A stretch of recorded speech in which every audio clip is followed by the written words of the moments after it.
time for your featured presentation of Northeast Nebraska High School football on Riverfront Sports.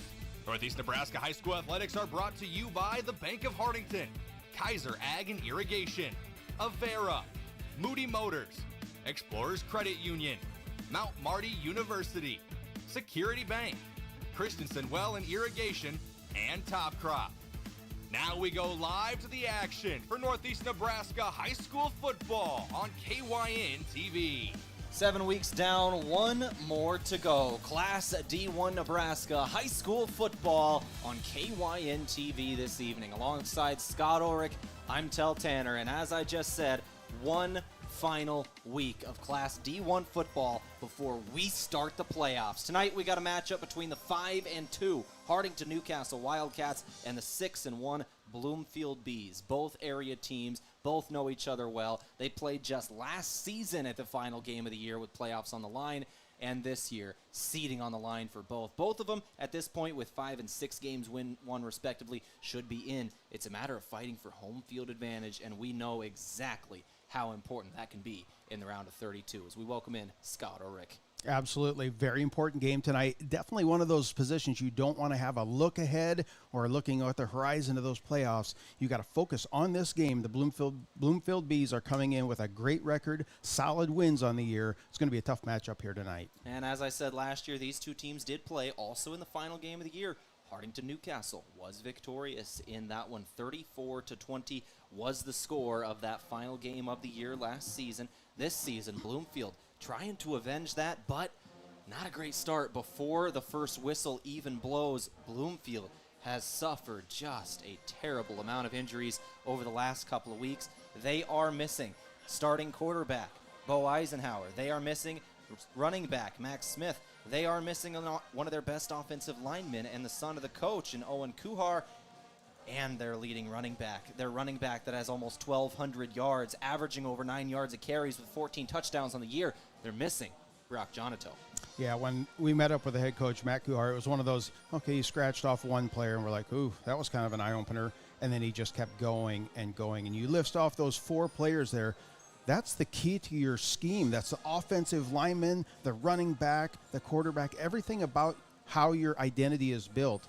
They're going to be on the sideline tonight. So a struggle right out of the gate. We'll see what Bloomfield dials up to get things back on track.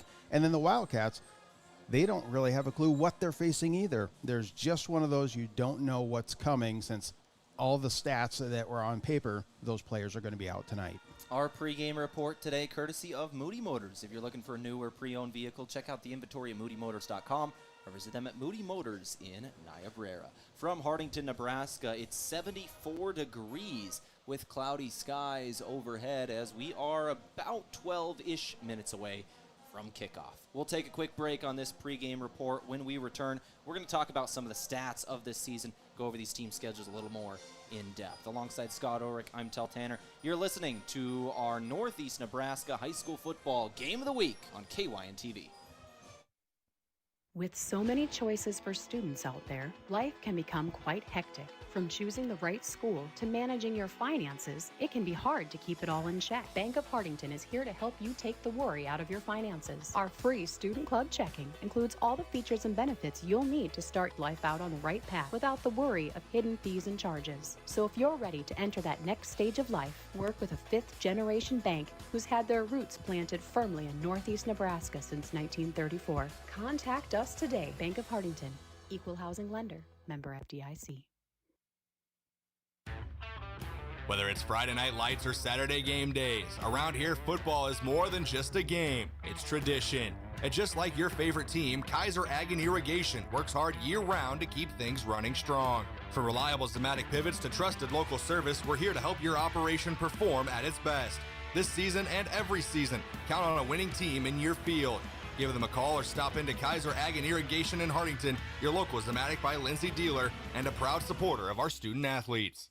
We're passionate about getting yearly mammograms because 1 in 8 women will be diagnosed with breast cancer. You can get a yearly mammogram to detect it early. Would it help if I requested nicely? Please, could you be so kind as to get a mammo? Or singing it. Get your mammogram starting at 40.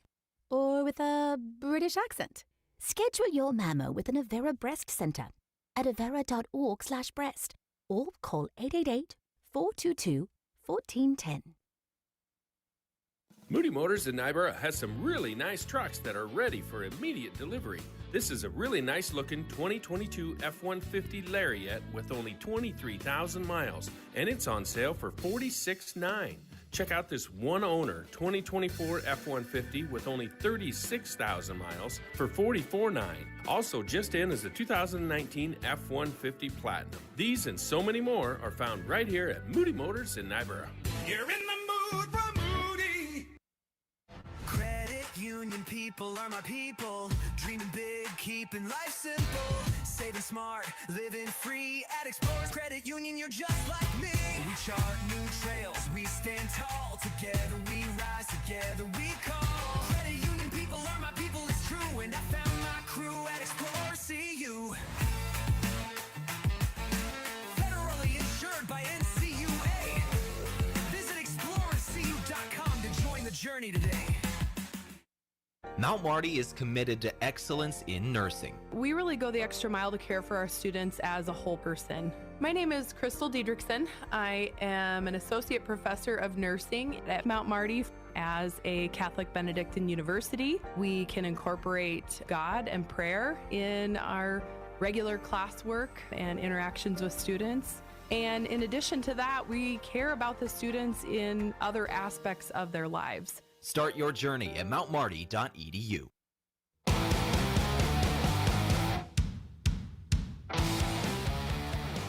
All right, back on the Moody Motors pregame report. If you're looking for a new or pre-owned vehicle, check out the inventory at moodymotors.com or visit them at Moody Motors in Niobrara. Alongside Scott Ulrich, I'm Tehl Tanner on a pretty warm October the 16th as we're sitting at 74 degrees right at the moment.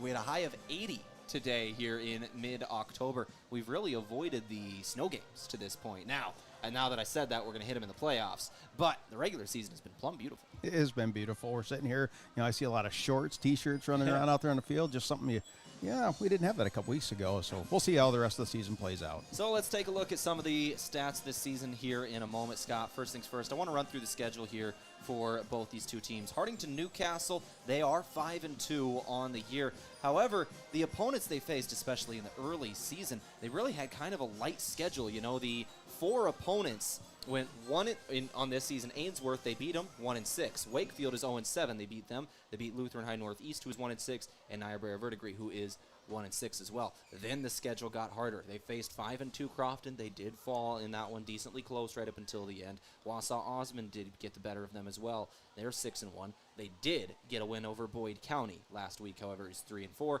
and now facing an injured Bloomfield squad. Could try and get into playoffs with some momentum. Bloomfield, on the other end, they have also had a very light early schedule. They played 2-5 Stanton to start the season, won that 30-0. They played Tri-County Northeast, who is 1-6. They beat them 68-0. They played Wakefield after that, 0-7, 64-0.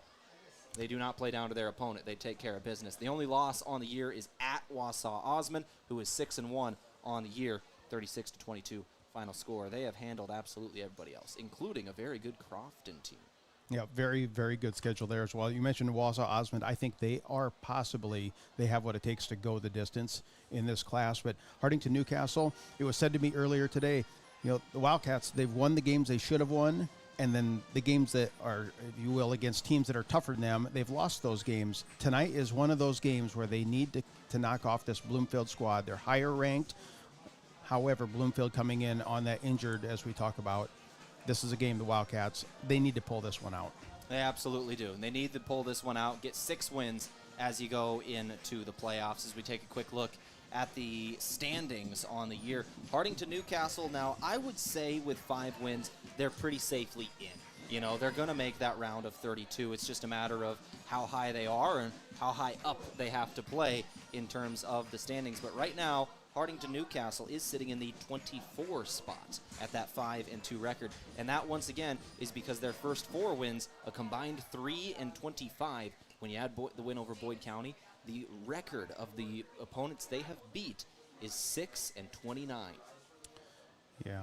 They've beaten the teams that they need to beat, but they don't have that statement win to really bolster seed points as it counts. So a win tonight over a 6-1 Bloomfield team is exactly the win that they need going into the postseason. And sitting in that number 24 spot, I'm not sure they would have enough points to jump up above. They need to get above the top 16 in that seeding range. However, 32 is the very bottom. That's the goal, just make the 32. That's the goal, absolutely. As we are welcoming in the teams here at Hartington, we'll go over the stats after the national anthem break, as we're going to take that break here in just a moment. But once again, beautiful night here in Hartington, 74 degrees with cloudy skies. There is a little bit of wind. We were watching some punters go before the game started, trying to punt up in the air, and going one way, get quite a bit of distance. The other way, not so much. That wind is blowing from right to left on the stadium as we look at it here. I think that's south to north if I've got my bearings here. It's a southern wind. It is, yep. Kicking south to north is going to be just fine. It's going towards the south could give them some issues. Absolutely. Bloomfield, once again, an injured team on the season without their starting running back in Brock Jonato. We'll talk a little more about that. And Keaton Gilsdorf, who's going to be replacing him here tonight. Alongside Scott Ulrich, I'm Tehl Tanner. Let's go ahead and take a break. We'll come back after the national anthem for kickoff. You're listening to KYN-TV's Game of the Week. Audio simulcast on Hot Country 93.1 Facebook. We'll be back after this with kickoff from Hartington. With so many choices for students out there, life can become quite hectic. From choosing the right school to managing your finances, it can be hard to keep it all in check. Bank of Hartington is here to help you take the worry out of your finances. Our free Student Club checking includes all the features and benefits you'll need to start life out on the right path without the worry of hidden fees and charges. So if you're ready to enter that next stage of life, work with a fifth-generation bank who's had their roots planted firmly in Northeast Nebraska since 1934. Contact us today. Bank of Hartington, Equal Housing Lender, member FDIC. Whether it's Friday night lights or Saturday game days, around here football is more than just a game. It's tradition. And just like your favorite team, Kaiser Ag and Irrigation works hard year-round to keep things running strong. From reliable Zematic pivots to trusted local service, we're here to help your operation perform at its best. This season and every season, count on a winning team in your field. Give them a call or stop into Kaiser Ag and Irrigation in Hartington, your local Zematic by Lindsay dealer, and a proud supporter of our student athletes. From sunup to well after sundown, the life of a farmer is a matter of choices, and you have the choice to make the right decisions for your operation to succeed. The power is in your hands. At Security Bank, our lenders recognize the need to better understand your numbers and come up with a plan to keep your operation moving forward. You make the decisions. We make the tools to make those decisions easier. Security Bank, the right choice for the future of your operation. Equal housing lender, member FDIC. When it comes to Friday night football, teamwork makes the difference. And when it comes to your fields, trust Christensen Well and Irrigation, your local Ranky dealer. From wells and pumps to irrigation systems, Christensen Well has the experience and service you can count on to keep your operation running strong. This season, keep your crops in winning shape with the field leader in irrigation. Christensen Well and Irrigation in Hartington, a proud supporter of our area student athletes. Farmers, are you ready to maximize your success this season? At Top Crop, they've got you covered with unbeatable deals and top quality products. Take advantage of true 0% extended terms with no discount sacrificed. Get flat acre pricing on corn for unbeatable value. Keep your corn clean and strong with Viptera corn and plant the industry's leading E3 and Extend Flex soybeans for the best yields yet. Don't wait. Visit topcropinc.com or give them a call today. Top Crop, where you grow more. We're passionate about getting yearly mammograms because 1 in 8 women will be diagnosed with breast cancer. You can get a yearly mammogram to detect it early. Would it help if I requested nicely? Please, could you be so kind as to get a mammo? Or singing it. Get your mammogram starting at 40. Or with a British accent. Schedule your mammo with an Avera Breast Center at avera.org/breast or call 888-422-1410. Moody Motors in Nyborough has some really nice trucks that are ready for immediate delivery. This is a really nice looking 2022 F-150 Lariat with only 23,000 miles, and it's on sale for $46,900. Check out this one owner 2024 F-150 with only 36,000 miles for $44,900. Also just in is the 2019 F-150 Platinum. These and so many more are found right here at Moody Motors in Nyborough. You're in the mood for Moody. Credit union people are my people. Dreaming big, keeping life simple. Saving smart, living free. At Explorers Credit Union, you're just like me. We chart new trails, we stand tall. Together we rise, together we call. Credit union people are my people, it's true. And I found my crew at Explorers CU. Federally insured by NCUA. Visit explorerscu.com to join the journey today.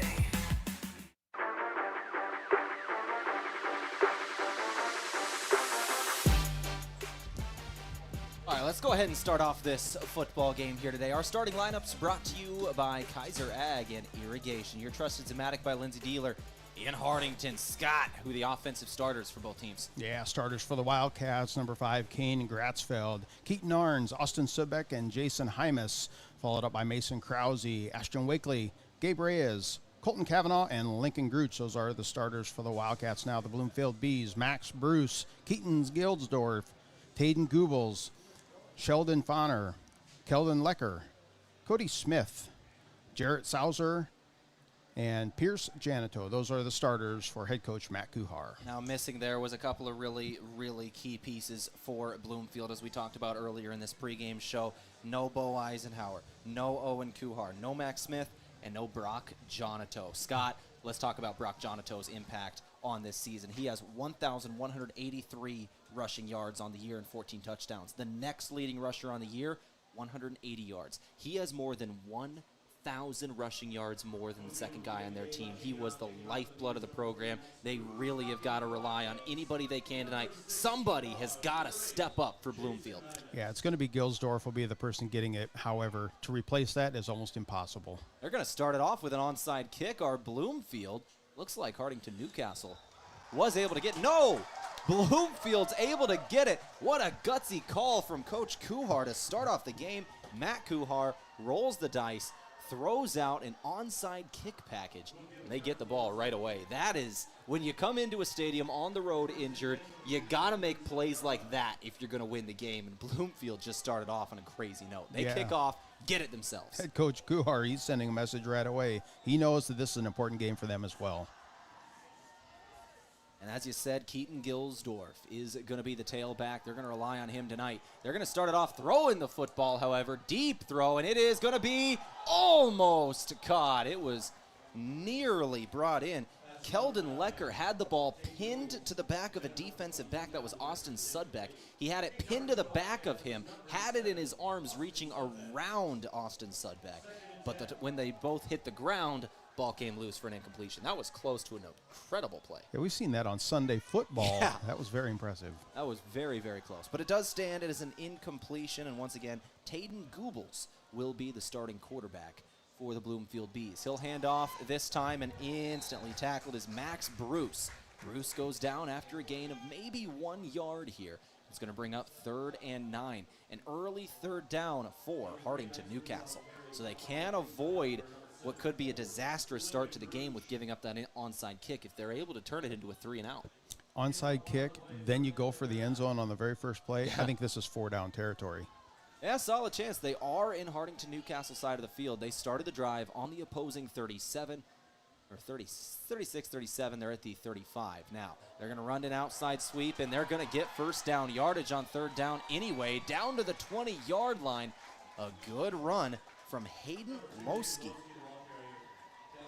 Loski with 11:09 on the clock. First down yardage down to the 21-yard line of Hartington-Newcastle. The drive continues.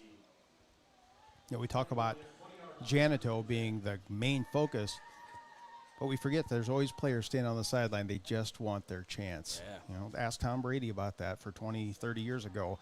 But these players are going to respond, and on that play there, we saw Losky going for a big play. We've seen that type of thing happen in the pros all the time. Star player goes down, and all of a sudden, all of the role players just start really stepping up because they want to be that next star. And here's another good run going off the right edge. It's Keaton Gilsdorf. We expect him to get a lot of carries tonight. As we mentioned earlier, he is the second leading rusher on the year, averaging about 4 yards a carry, 46 carries for 180 yards. He does have 3 touchdowns. Those are all team highs, not including Jonato, who is inactive tonight.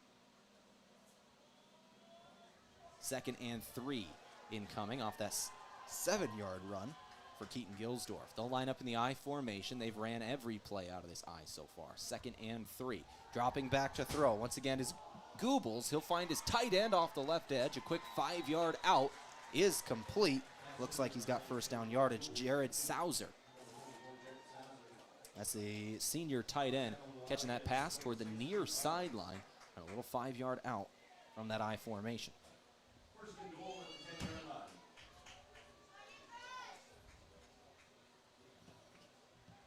Just over 2 minutes have passed in this drive.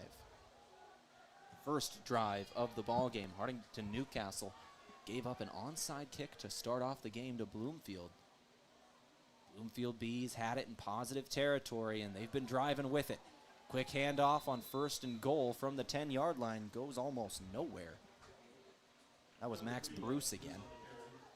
Bruce on the season has the 4th most yards and carries both on the season, with 26 carries for 129 yards, averaging 5 yards a carry. Does have 2 touchdowns on the year.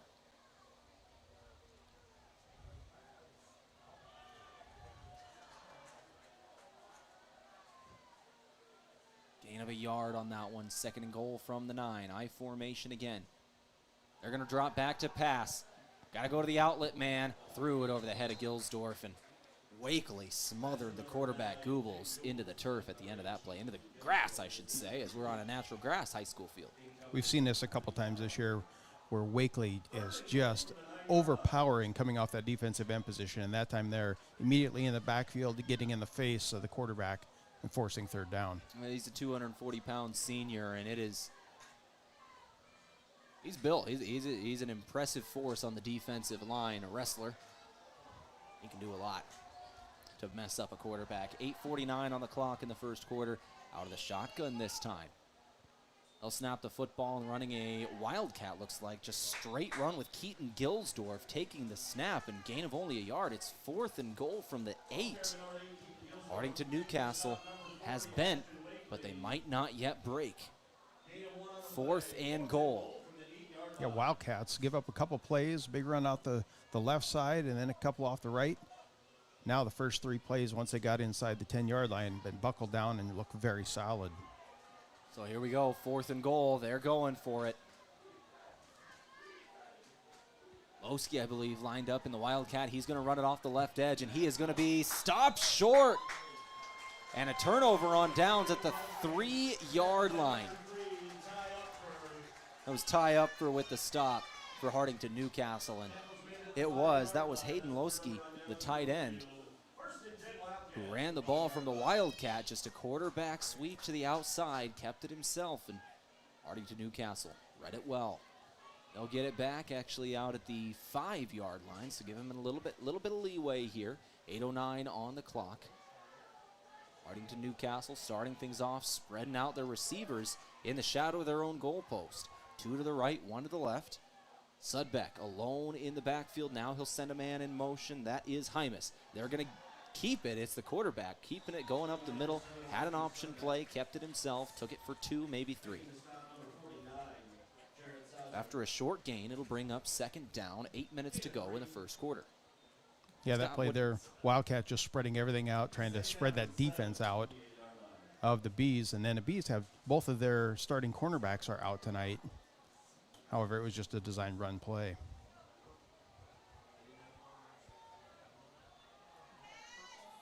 It was a good defensive stand for Hartington-Newcastle to start off this game, Scott.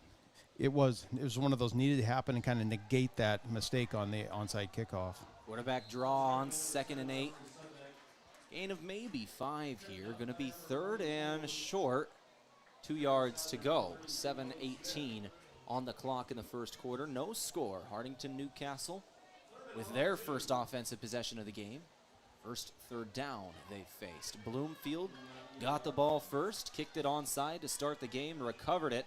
A gutsy call, but it worked out, but turned away on the goal line. Hartington-Newcastle now on 3rd and 2. They're going to hand off Hymas. Hymas gonna rumble for that first down. Bounced off a would-be tackler and found the yardage he needed. Gain of about 4 on 3rd and 2.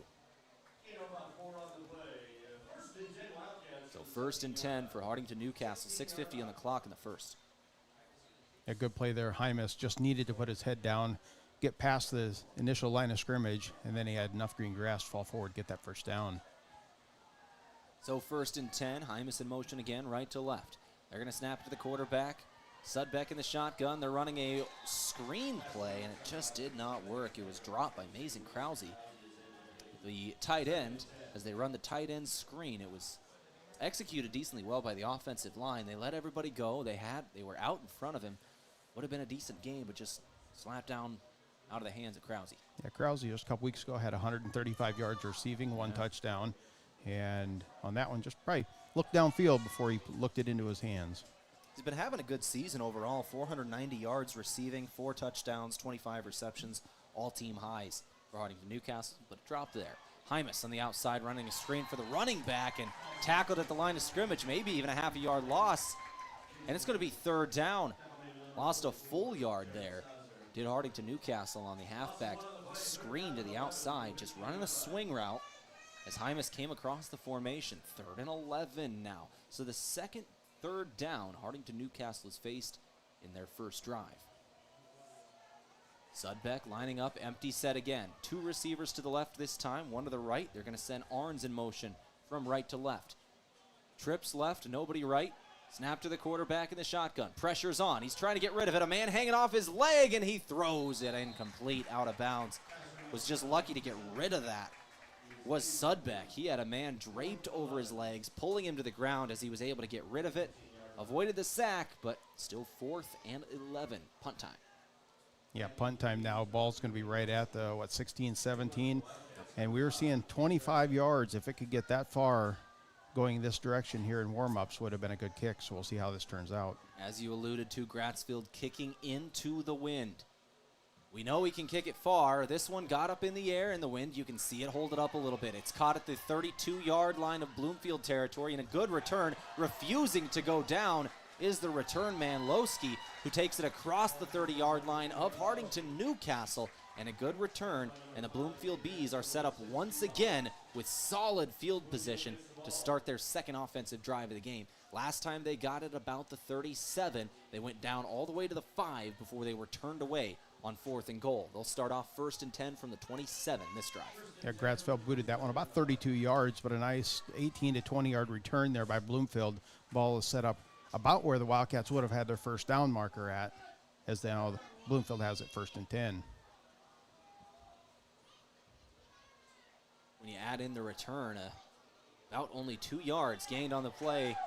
Hartington-Newcastle surrendering a big run on the very next play. Keaton Gilsdorf on 1st down runs it for about 17 yards. It's down straight to the 10-yard line, and we're in 1st and goal once again for Bloomfield. The first quarter has been played all on the Hartington-Newcastle side of the field. We have not touched the other side yet for a single offensive snap. 5:29 on the clock here in the first. We're about a little over halfway through. No scores so far, but Bloomfield Bees knocking on the door. 1st and 10. They'll run it out of the shotgun again.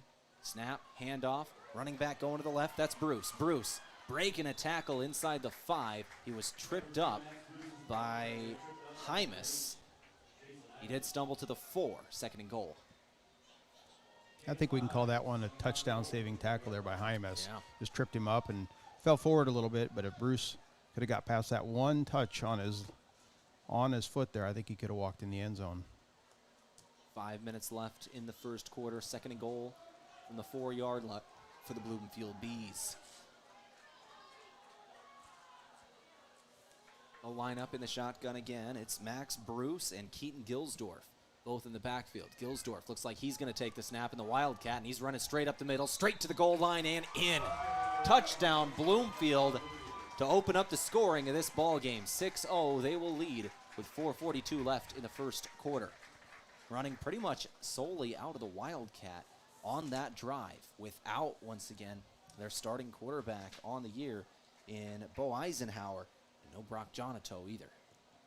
The Wildcat is not something Bloomfield is a stranger to, running it with Jonato tonight, running it with Gilsdorf, Bruce, and Lowski. And there's the first score. 6-0, 4:42 on the clock. I formation, dropping back to throw this time is Goebbels. Goebbels breaking a sack, trying to roll to his left, and he's going to be stopped well short as they went for two. Conversion no good. Stop made by Aiden Collier, and it'll be 6-0 as we take our first break of the ball game. Alongside Scott Ulrich, I'm Tehl Tanner. We'll be back in 30 seconds. Hartington-Newcastle's getting the ball back, down 6 on Riverfront Sports. Mount Marty is committed to excellence in nursing. We really go the extra mile to care for our students as a whole person. My name is Crystal Diedrichsen. I am an associate professor of nursing at Mount Marty. As a Catholic Benedictine university, we can incorporate God and prayer in our regular classwork and interactions with students. And in addition to that, we care about the students in other aspects of their lives. Start your journey at mountmarty.edu.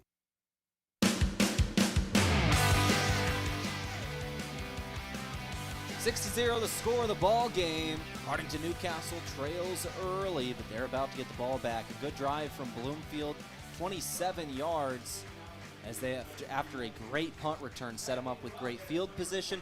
One play later, they're in first and goal. 2 plays after that, they're in the end zone. 4:42 on the clock, 6-0 your score. Yeah, solid play there.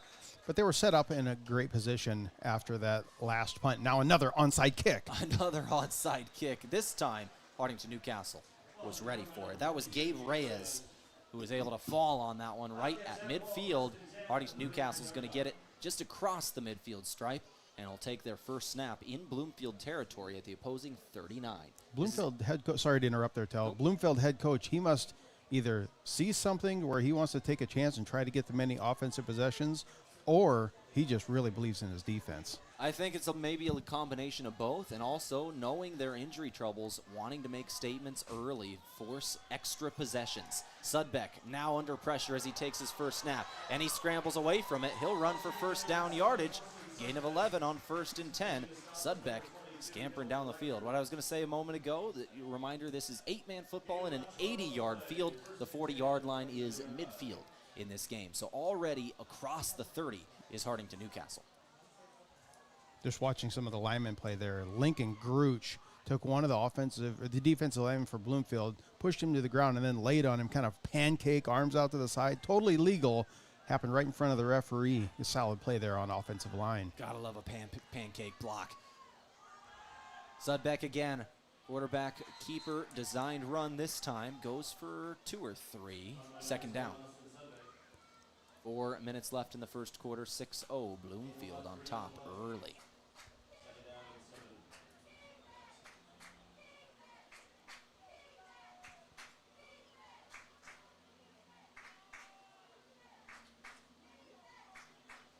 The Wildcats in no rush.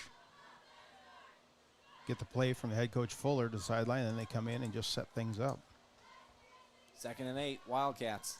Coming across the formation is Gratzfeld. Snap, Sudbeck. He'll keep it himself again here on 2nd down, and another short gain. He was drugged down from behind by a defensive lineman. Gain of 1.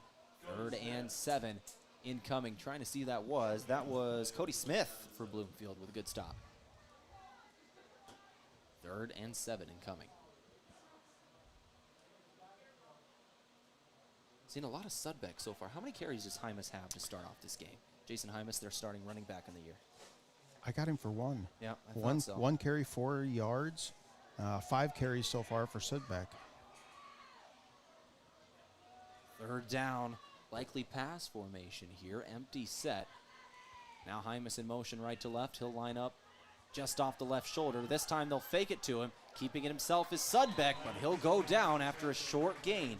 Gain of 2, kept it himself in the option. Now it's 4th down. Certainly going to go for this as you're across the opposing 25. The 4th and 5 is the yardage. 2:30 on the clock left in this first quarter. That play there, reminiscent of just a few weeks ago, we saw 4 or 5 times during the game. They were excellent in hiding that ball on the option play. Big plays led up for Sudbeck in that game. 4th down, empty set again.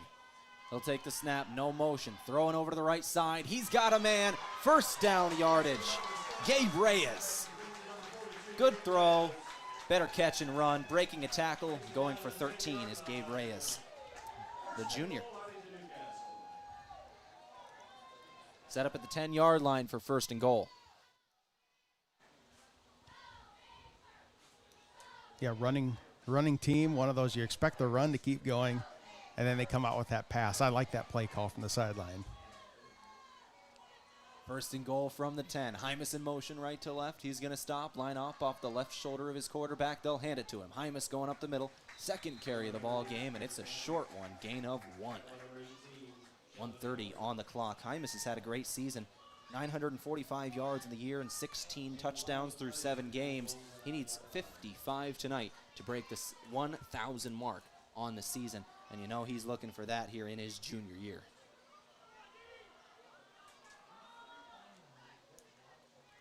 Second and goal from the 9. Looking to throw this time. Sudbeck under pressure. He just chucks it into the end zone, and it's well out. Well out the back of the end zone. Hartington-Newcastle tried cheering. Bloomfield ended up cheering in the end as he was too far.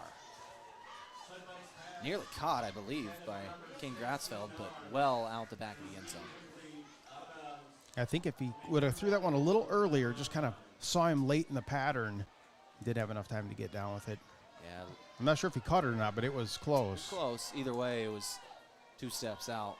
All right, 3rd and goal here from the 9. Sudbeck empty set again. In motion left to right, one man, that's Hymas. Dropping back to throw. They're running that screen again. This time complete. Going into the end zone. Touchdown. Hartington-Newcastle Wildcats. Krause making up for his earlier drop. The same play. Brings it in this time and takes it for 6.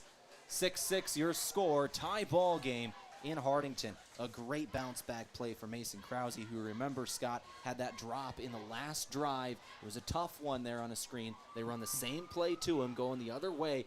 Beautiful execution this time. Took it in the end zone. You love seeing a young player make up for a mistake by taking it for 6. Yeah, bounce back, grab it, and then just 10 yards, turn north-south, put yourself into the end zone, and now they attempt an extra point. It'll be Kane Gratzfeld going for 1. Austin Sudbeck, the holder. Snap is decent, hold is down, kick on the way, and it is good. 7-0. Hartington-Newcastle will lead with 58 seconds left in the first quarter. Alongside Scott Ulrich, I'm Tehl Tanner. This is Hartington-Newcastle football on KYN TV. From sunup to well after sundown, the life of a farmer is a matter of choices, and you have the choice to make the right decisions for your operation to succeed. The power is in your hands. At Security Bank, our lenders recognize the need to better understand your numbers and come up with a plan to keep your operation moving forward. You make the decisions. We make the tools to make those decisions easier. Security Bank, the right choice for the future of your operation. Equal housing lender, member FDIC.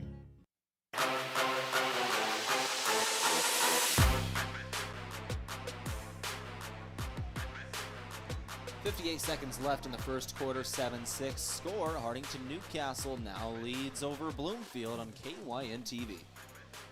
A solid play there, just marching it down the field. They were set up in good position, and now after some solid plays, converting on 4th down, Wildcats put it in the end zone for their first score. And it was Krause on the receiving end of a Sudbeck pass on a tight end screen. That was the scoring play. Bloomfield's kick return, decent yardage, penalty flags fly. Return out to the 25-yard line in Bloomfield's own territory by Hayden Losky. We'll wait for the word on the flag. It was thrown right in the area of the tackle before the tackle was made, though. And it's holding, or blocking the back, excuse me. Blocking the back on the receiving team. which will back them up.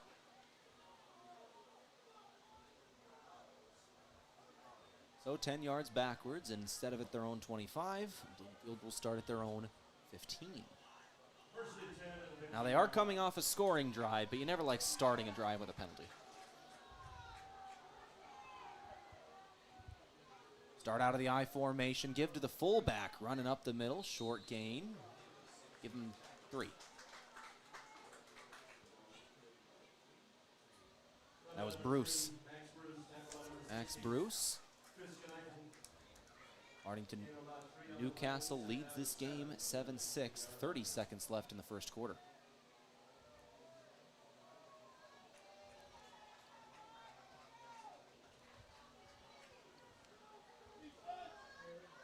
Second down, Bloomfield Bees. I formation again. Quarterback's going to keep it this time, trying to work to his left, dodging a tackle. Down 1 yard shy of the first down marker is Tayden Googles, the freshman quarterback who's needing to step up today and really have an impact here with an injured team. Getting some of his first action on the year. At the end of the first quarter, it'll be 3rd and 1. Bloomfield when we return. 7-6 your score. Alongside Scott Ulrich, I'm Tehl Tanner. We'll come back after this 60-second break on KYN TV. Irrigation, who needs it? After this wet summer, maybe that thought has crossed your mind. Every growing year is different. Christensen Well and Irrigation wants to help you prepare for the seasons ahead. They recommend pulling your irrigation pump if it's been in the ground 20 years or more. Assessing your pump during the fall and winter avoids breakdowns during the growing season. Call 402-254-6809 or visit christensenwell.com. Christensen Well and Irrigation of Hartington and Wakefield is a certified Renke Irrigation Systems dealer. Farmers, are you ready to maximize your success this season? At Top Crop, they've got you covered with unbeatable deals and top quality products. Take advantage of true 0% extended terms with no discount sacrificed. Get flat acre pricing on corn for unbeatable value. Keep your corn clean and strong with Viptera corn and plant the industry's leading E3 and Extend Flex soybeans for the best yields yet. Don't wait. Visit topcropinc.com or give them a call today. Top Crop, where you grow more. All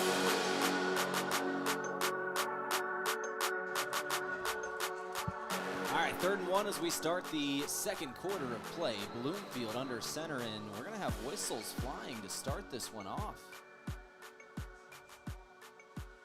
Oh, the ball was not in the right place. Yeah, they were lined up on so there's still markings out there for the 11-man hash, and they were lined up on the 11-man, which is farther outside another. That was way too close to the front, 3-4 yards. sideline. All right, here we go. 3rd and 1. Bees, they're going to give it to the fullback again. Bruce has got first down yardage. Gain of 2 on 3rd and 1. Max Bruce with the first carry of the second quarter. He's had a decent share of the workload so far. If I'm correct, he has the most carries of any Bees so far, Scott. Absolutely he does. Has 5 carries for 12 yards. So he's averaging more than that 2-yard magic number we always see fullbacks getting.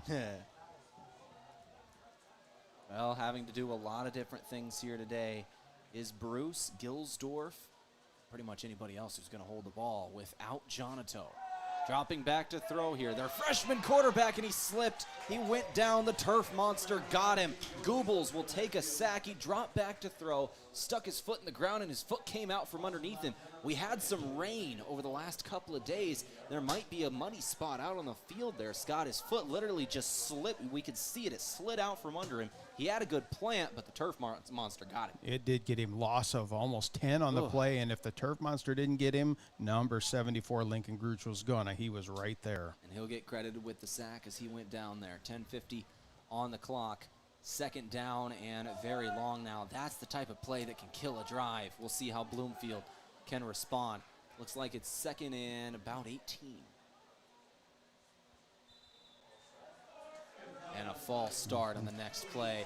That's the mental aspect of the game of football. After a big mistake, it's easy to let mistakes compound against each other. And now it's 2nd and 23. This is getting egregious for the Bloomfield Bees. They have got to get some positive yardage here on 2nd down. They really need a lot of yardage. Yeah, and the Wildcats, Mike Johnson, the defensive coordinator, unleash the dogs here. Send them at them.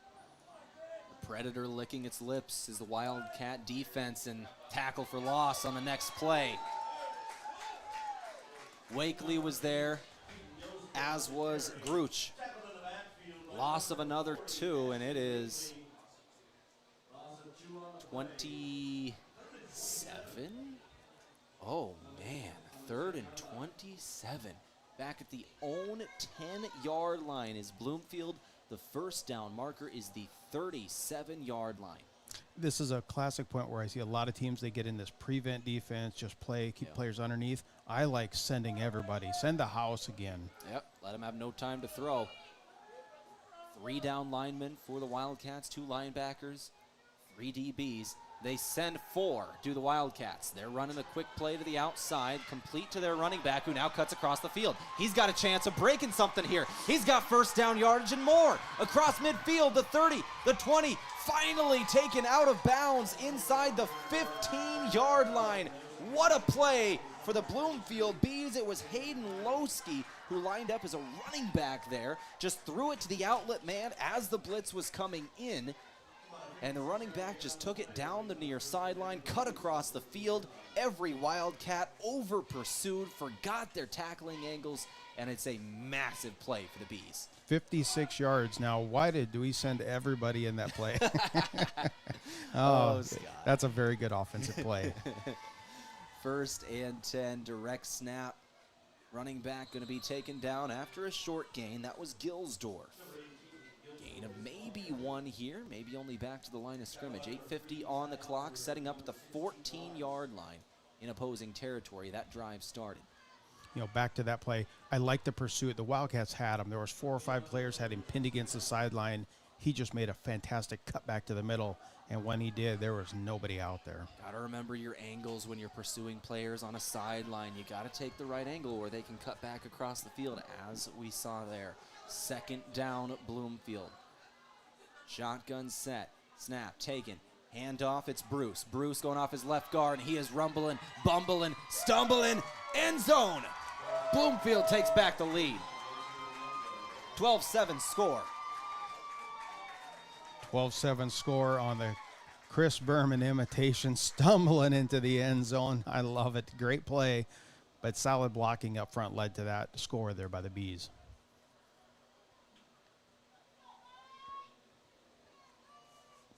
Bees leading it now by 5, 12-7. They did not convert their 2-point conversion after their first touchdown. They tried a quarterback keeper going to his left. That was Goebel's last time. Now it's Gilsdorf lining up in the Wildcat. He'll hand it off to Bruce again, and Bruce fights his way into the end zone. Conversion is good. 8:14 on the clock, 14-7 now. The game is 7 points in favor of the road team, Bloomfield. Alongside Scott Ulrich, I'm Tehl Tanner. We'll take a quick break of 30 seconds. Bloomfield back on top on KYN TV. With so many choices for students out there, life can become quite hectic. From choosing the right school to managing your finances, it can be hard to keep it all in check. Bank of Hartington is here to help you take the worry out of your finances. Our free Student Club checking includes all the features and benefits you'll need to start life out on the right path without the worry of hidden fees and charges. So if you're ready to enter that next stage of life, work with a 5th-generation bank who's had their roots planted firmly in Northeast Nebraska since 1934. Contact us today. Bank of Hartington, Equal Housing Lender, member FDIC.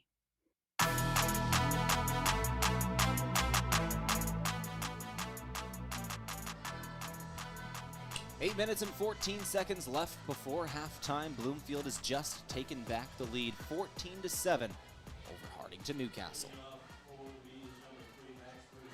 Well, we saw 2 onside kicks in a row. What are we going to do here, Tehl?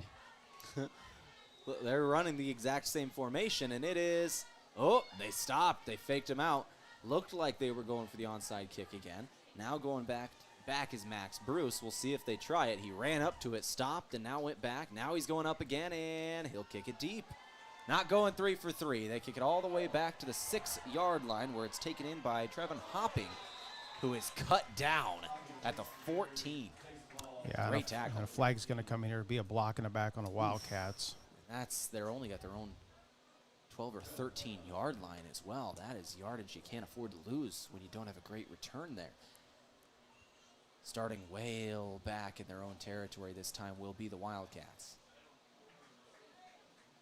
Now, it's normally a 10-yard penalty, but when you're only on your own 13, do they take the full 10, back them up to the 3, or is it half the distance here?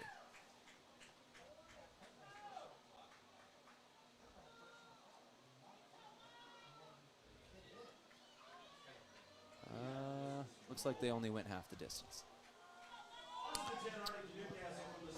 So we're going to start at the 6. They actually backed up 8 yards. That's close enough. 8:09 on the clock, 14-7 your score. From the 6, it's Hymas taking an end around, and it's a reverse. It's Gratzfeld going to the outside, turning down the corner. Looked like he might have stepped out of bounds. He's ruled inside across the 40. He'll go down at the 32-yard line in opposing territory. A great play for Hartington-Newcastle. And he's number 6. I believe that's going to be Keaton Arns. Get Gratzfeld's 5 and Arns on that big play crossing midfield.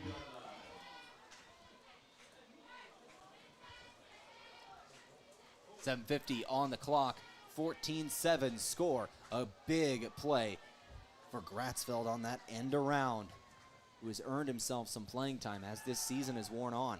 Sudbeck running up the middle. Here, he'll go right to the sticks. Maybe first down yardage, going to be close, within a yard. Looks like it'll be second down and about a foot. 7:25 on the clock.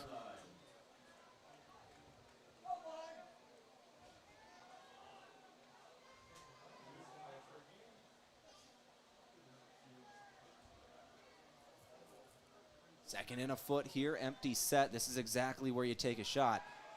They're going to run it up the middle with Sudbeck, and short gain, but a first down to the 19-yard line in opposing territory. I'm a big fan of taking shots here on second and very short, Scott, especially in opposing territory when you likely go for it on 4th. I love throwing to the end zone in those situations, but down 7, you don't want to take too many chances.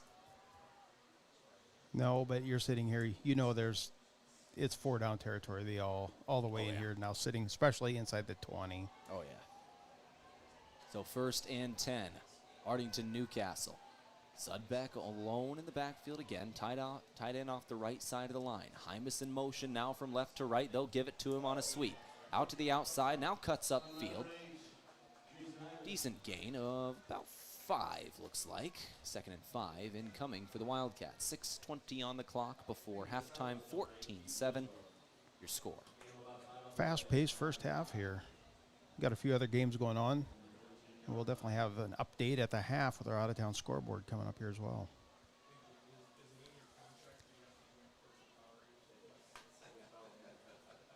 Six minutes left in the ball game, 14-7.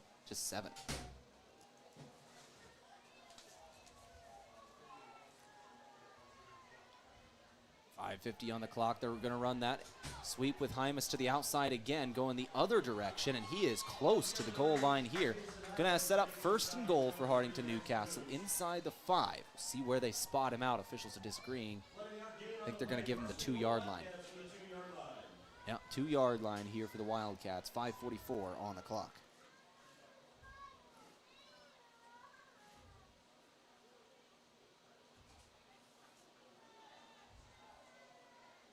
Wildcats break the huddle. It'll be Sudbeck alone.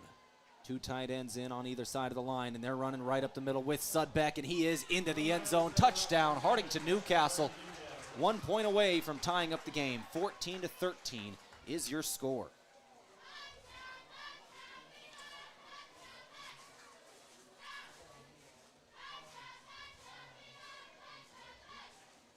A good run from Austin Sudbeck, just following his blocks, diving into the end zone.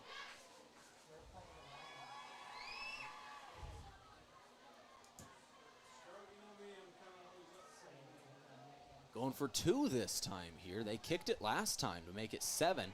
They'll run a sweep with Hymas, and he gets into the end zone, not untouched. He had to run through a tackling attempt, and it's 15-14. Hartington-Newcastle with a 1-point lead now. 5:40 on the clock here in the second quarter.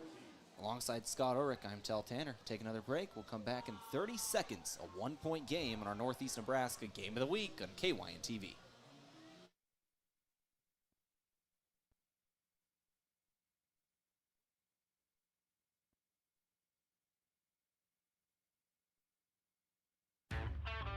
Whether it's Friday night lights or Saturday game days, around here football is more than just a game. It's tradition. And just like your favorite team, Kaiser Ag and Irrigation works hard year-round to keep things running strong. From reliable Zematic pivots to trusted local service, we're here to help your operation perform at its best.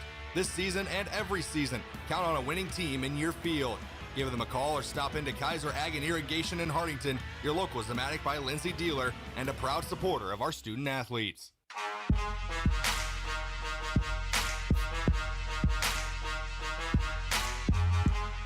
5:40 on the clock, 15-14 the score of this ball game. Alongside Scott Ulrich, I'm Tehl Tanner. It was a short run from Austin Sudbeck for a touchdown from the 2-yard line to make it a 1-point game, and then a 2-point conversion keeps it a 1-point game, but flips the score. Hartington-Newcastle now with the lead. Yeah, a little different strategy there, going for 2 versus the 1. Yeah, See how that took the lead. See it all plays out at the end. Gave him a 1-point lead is what it did. Hartington-Newcastle now playing with an advantage. 5:40 left in the quarter. Kick goes through the end zone, and it'll be touched back for the Bees. Start out at their own 15-yard line here, as we're about midway through the second quarter.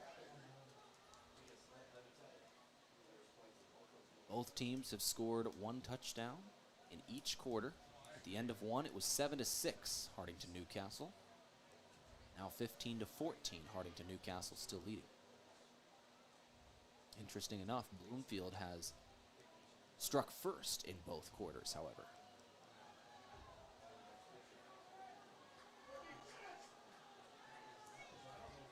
.540 on the clock. Bloomfield. Wildcat snap again. Gain of 5 here for Keaton Gilsdorf.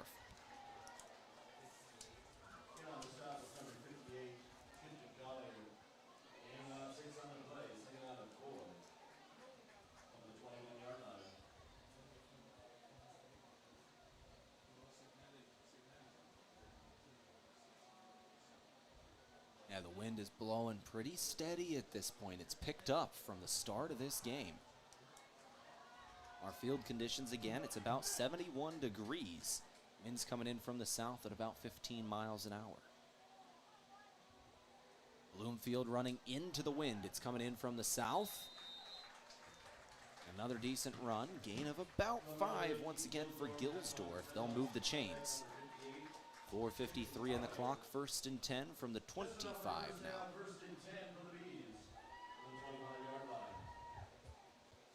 About a perfect 5 yards on each of the first 2 plays there. It was exact, right down to the line. So they find themselves ball sitting on the 25.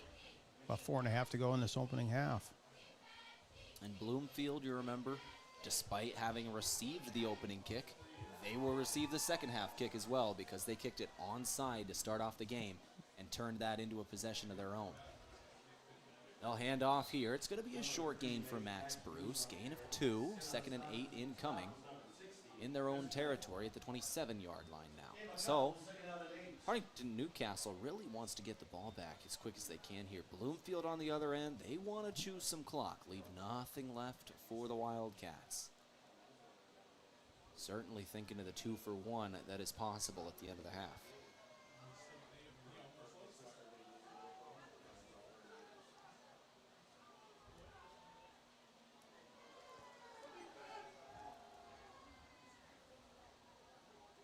Second and 8. Quarterback keeper and a big Ashton Wakely right in the face of the young quarterback Goebbels and taken down for a half-yard loss. Maybe a full yard there.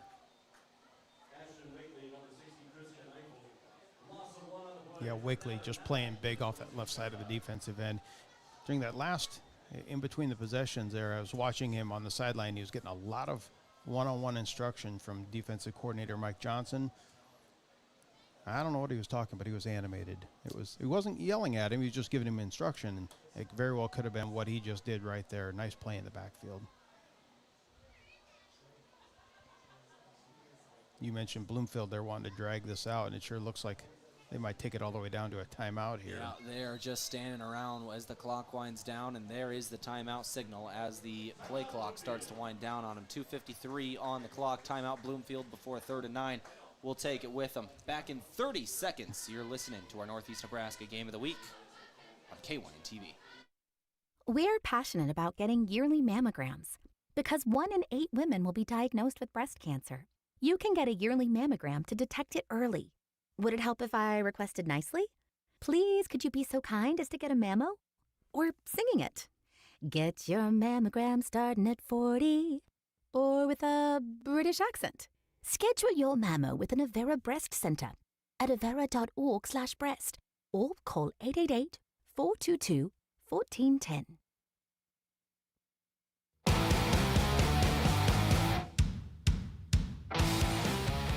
.253 on the clock here before halftime. A big 3rd and 9, which is going to determine a lot at the end of this half, Scott.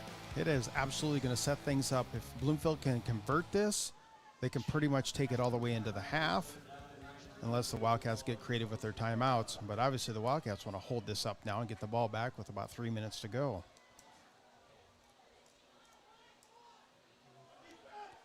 Wildcats have all 3 of their timeouts. That was the first taken by Bloomfield. Here's the 3rd and 9. Wildcat snap again.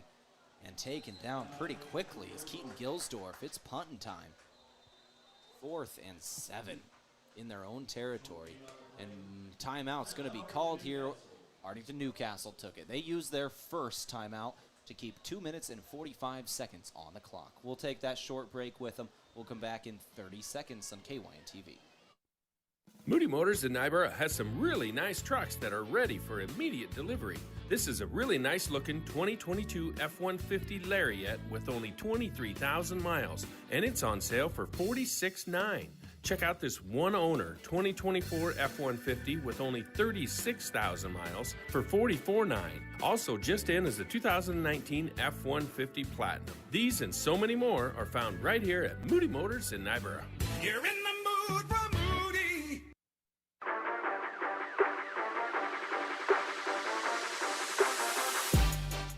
.245 on the clock before halftime. Out of the timeout from Top Crop. Maximize your success this season with top-notch crop consulting and services offered at Top Crop. Visit topcropinc.com. 4th and 7, Bloomfield Bees in their own side of the field. You got to expect they're punting here. Dropping back deep to return it is Jason Hymas. 2:45 on the clock and 2 timeouts is what Hartington-Newcastle will have. There's the snap right at the chest of the punter, and he'll get it away. It's a low punt, but decent yardage. Goes out of bounds at about the 23-yard line of Hartington-Newcastle. Not a bad punt at all. Going into the wind, kept it low and out of that wind. Yeah, if the head coach said don't punt it at the returner, that was fantastic. Yeah. He was kind of a sidewinder, went out of bounds, and now the Wildcats will have it wind at their back with 2:38 to go. So 1st and 10 Wildcats, as you said, wind at their back and 2 timeouts. It's important here. The other thing the Wildcats want to do, manage the clock as well as they can, not leave any time before halftime. 1st and 10. Sudbeck looking to throw to his right, nearly knocked down. It's taken in, and a good gain. Gabe Reyes brought that one in. A DB was right there. Strong hands to keep a hold of that one with 2:30 on the clock. 1st and 10. 13-yard gain.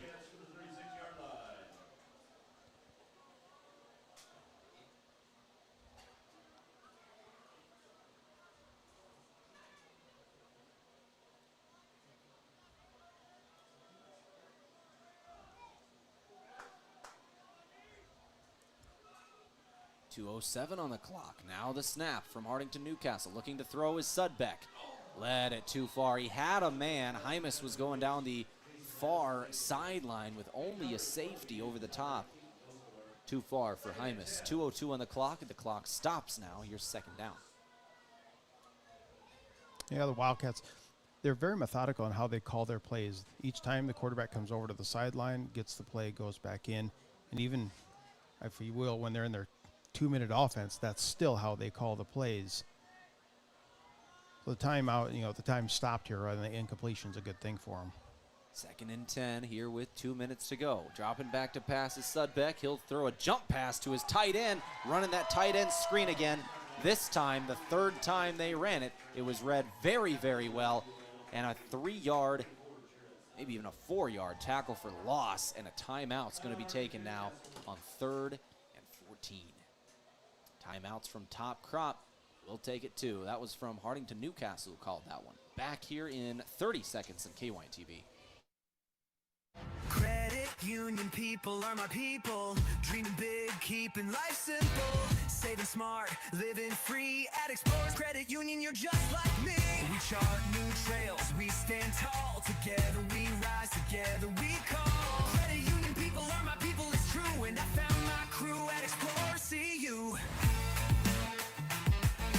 Federally insured by NCUA. Visit explorerscu.com to join the journey today.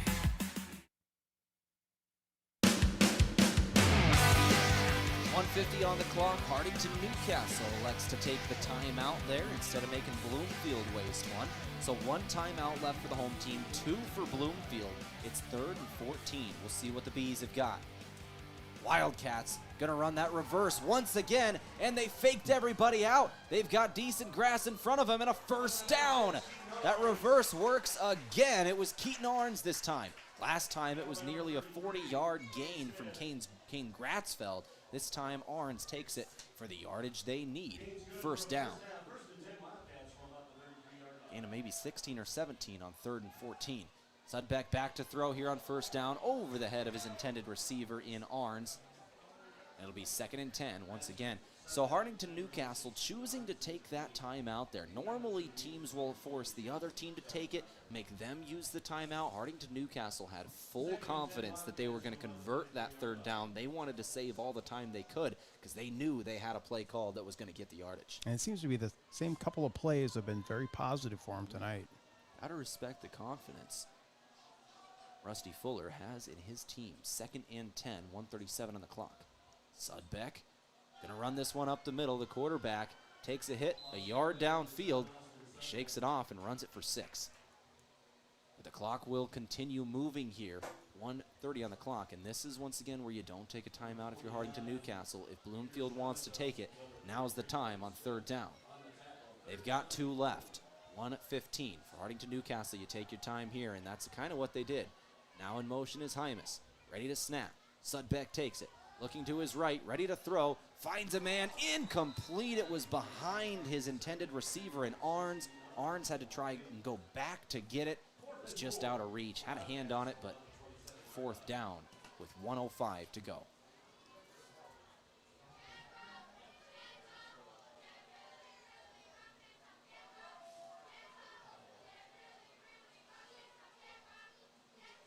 Hartington-Newcastle cheerleaders yelling, "Get rough and tough." I like that here on 4th and 4, 1:05 on the clock. Sudbeck gonna come out empty set. 2 receivers to the right. It's Arns alone to the left. Now it's Hymas across the formation. They'll hand it to him on the sweep. It was read well, but better blocking. He's got 1st down yardage and more. Down the left sideline, out of bounds near the 10. 11-yard line is where they mark him. 58 seconds left in the 1st half. The clock moves after the chains are set. 1st and 10 from the 11. Great play from Hymas. That was read well once again. There were Bloomfield bodies in the area, but the blocking was immaculate. Sudbeck keeping himself in a sweep this time. Scampering away from tackles, somehow staying on his feet. How did he get away? Touchdown, Hartington-Newcastle. Extending their lead up 21-14. 37 seconds left in the half. They score. Well, the Wildcats looked like they were going to kind of run out of gas at about the 25, and then a couple big plays, those reverses, set things up for a straight up the middle run. Sudbeck marches it in. Sudbeck with his 2nd rushing touchdown of the game, and that one Impressive. Trying to throw this time. He's got a man in the back of the end zone. Krause catches it for a successful two-point conversion. 37 seconds left. 23-14 is the score of this ball game. Hartington-Newcastle is on top. Alongside Scott Ulrich, I'm Tehl Tanner. We'll take a break, come back here in another 30 seconds. Bloomfield's got 2 timeouts in 37 seconds.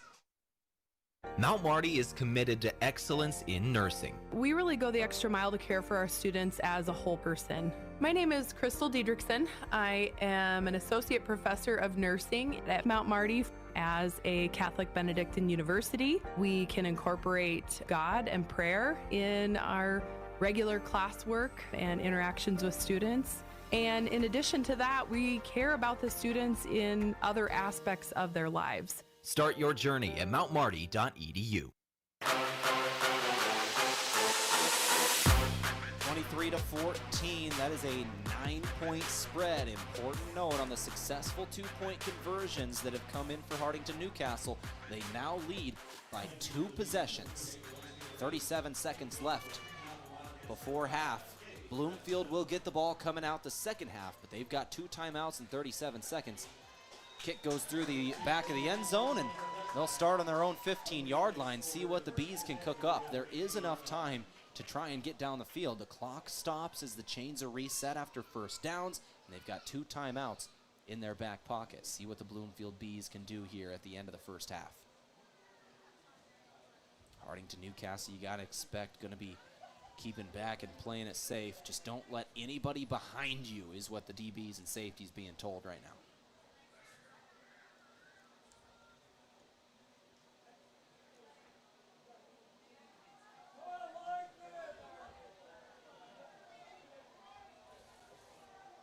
So 1st and 10. Here's the first play. Handoff, going up the middle. It's going to be a short gain for Max Bruce. Gain of only 2. And not in a hurry here is Bloomfield. So it looks like they're happy to just take this into the half. They do not have to snap the ball again.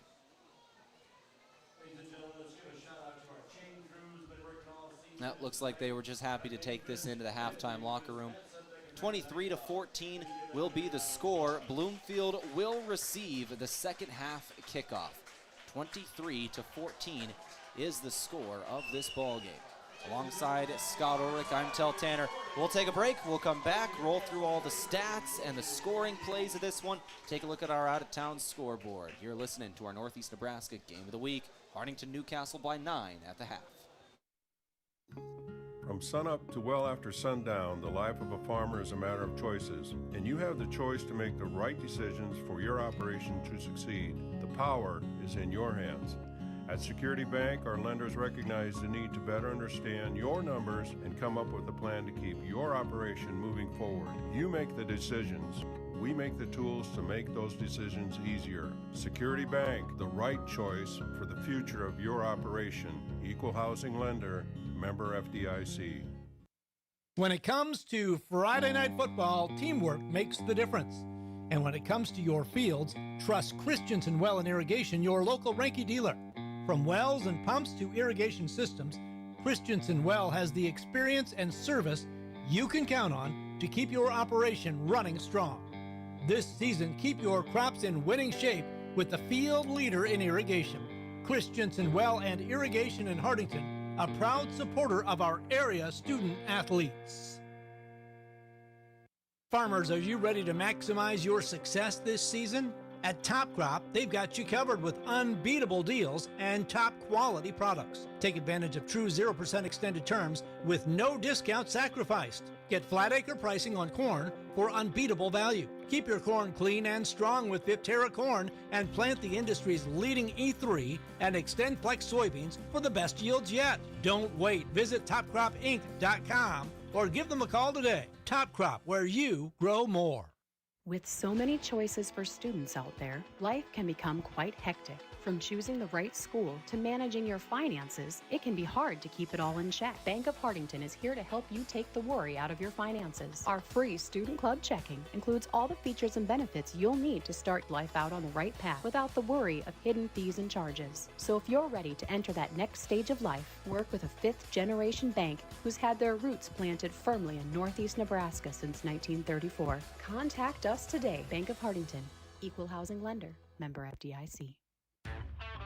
Whether it's Friday night lights or Saturday game days, around here football is more than just a game. It's tradition. And just like your favorite team, Kaiser Ag and Irrigation works hard year-round to keep things running strong. From reliable Zematic pivots to trusted local service, we're here to help your operation perform at its best. This season and every season, count on a winning team in your field. Give them a call or stop into Kaiser Ag and Irrigation in Hartington, your local Zematic by Lindsay dealer, and a proud supporter of our student athletes. We're passionate about getting yearly mammograms because 1 in 8 women will be diagnosed with breast cancer. You can get a yearly mammogram to detect it early. Would it help if I requested nicely? Please, could you be so kind as to get a mammo? Or singing it. Get your mammogram starting at 40. Or with a British accent. Schedule your mammo with an Avera Breast Center at avera.org/breast or call 888-422-1410.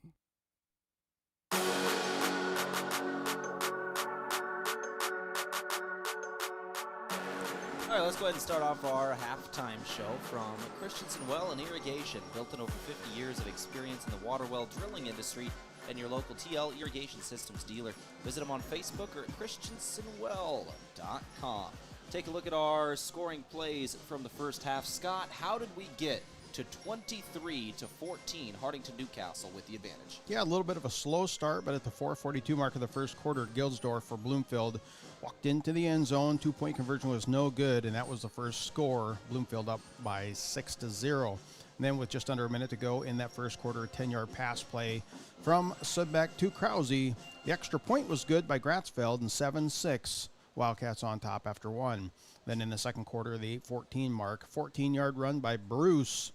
And the 2-point conversion was also good by Bruce. 14-7, the Bees on top. 5:40 to go in that opening half. 2-yard run by Sudbeck. And the 2-point conversion was good by Hymas. Wildcats got out to a 1-point lead, 15-14. And then with 37 seconds to go before the halftime, an 11-yard run by Sudbeck. 2-point conversion was good from Sudbeck to Krause. 23-14, and that is where we sit. 23-14, your score, and a couple of gutsy calls in this first half from both teams.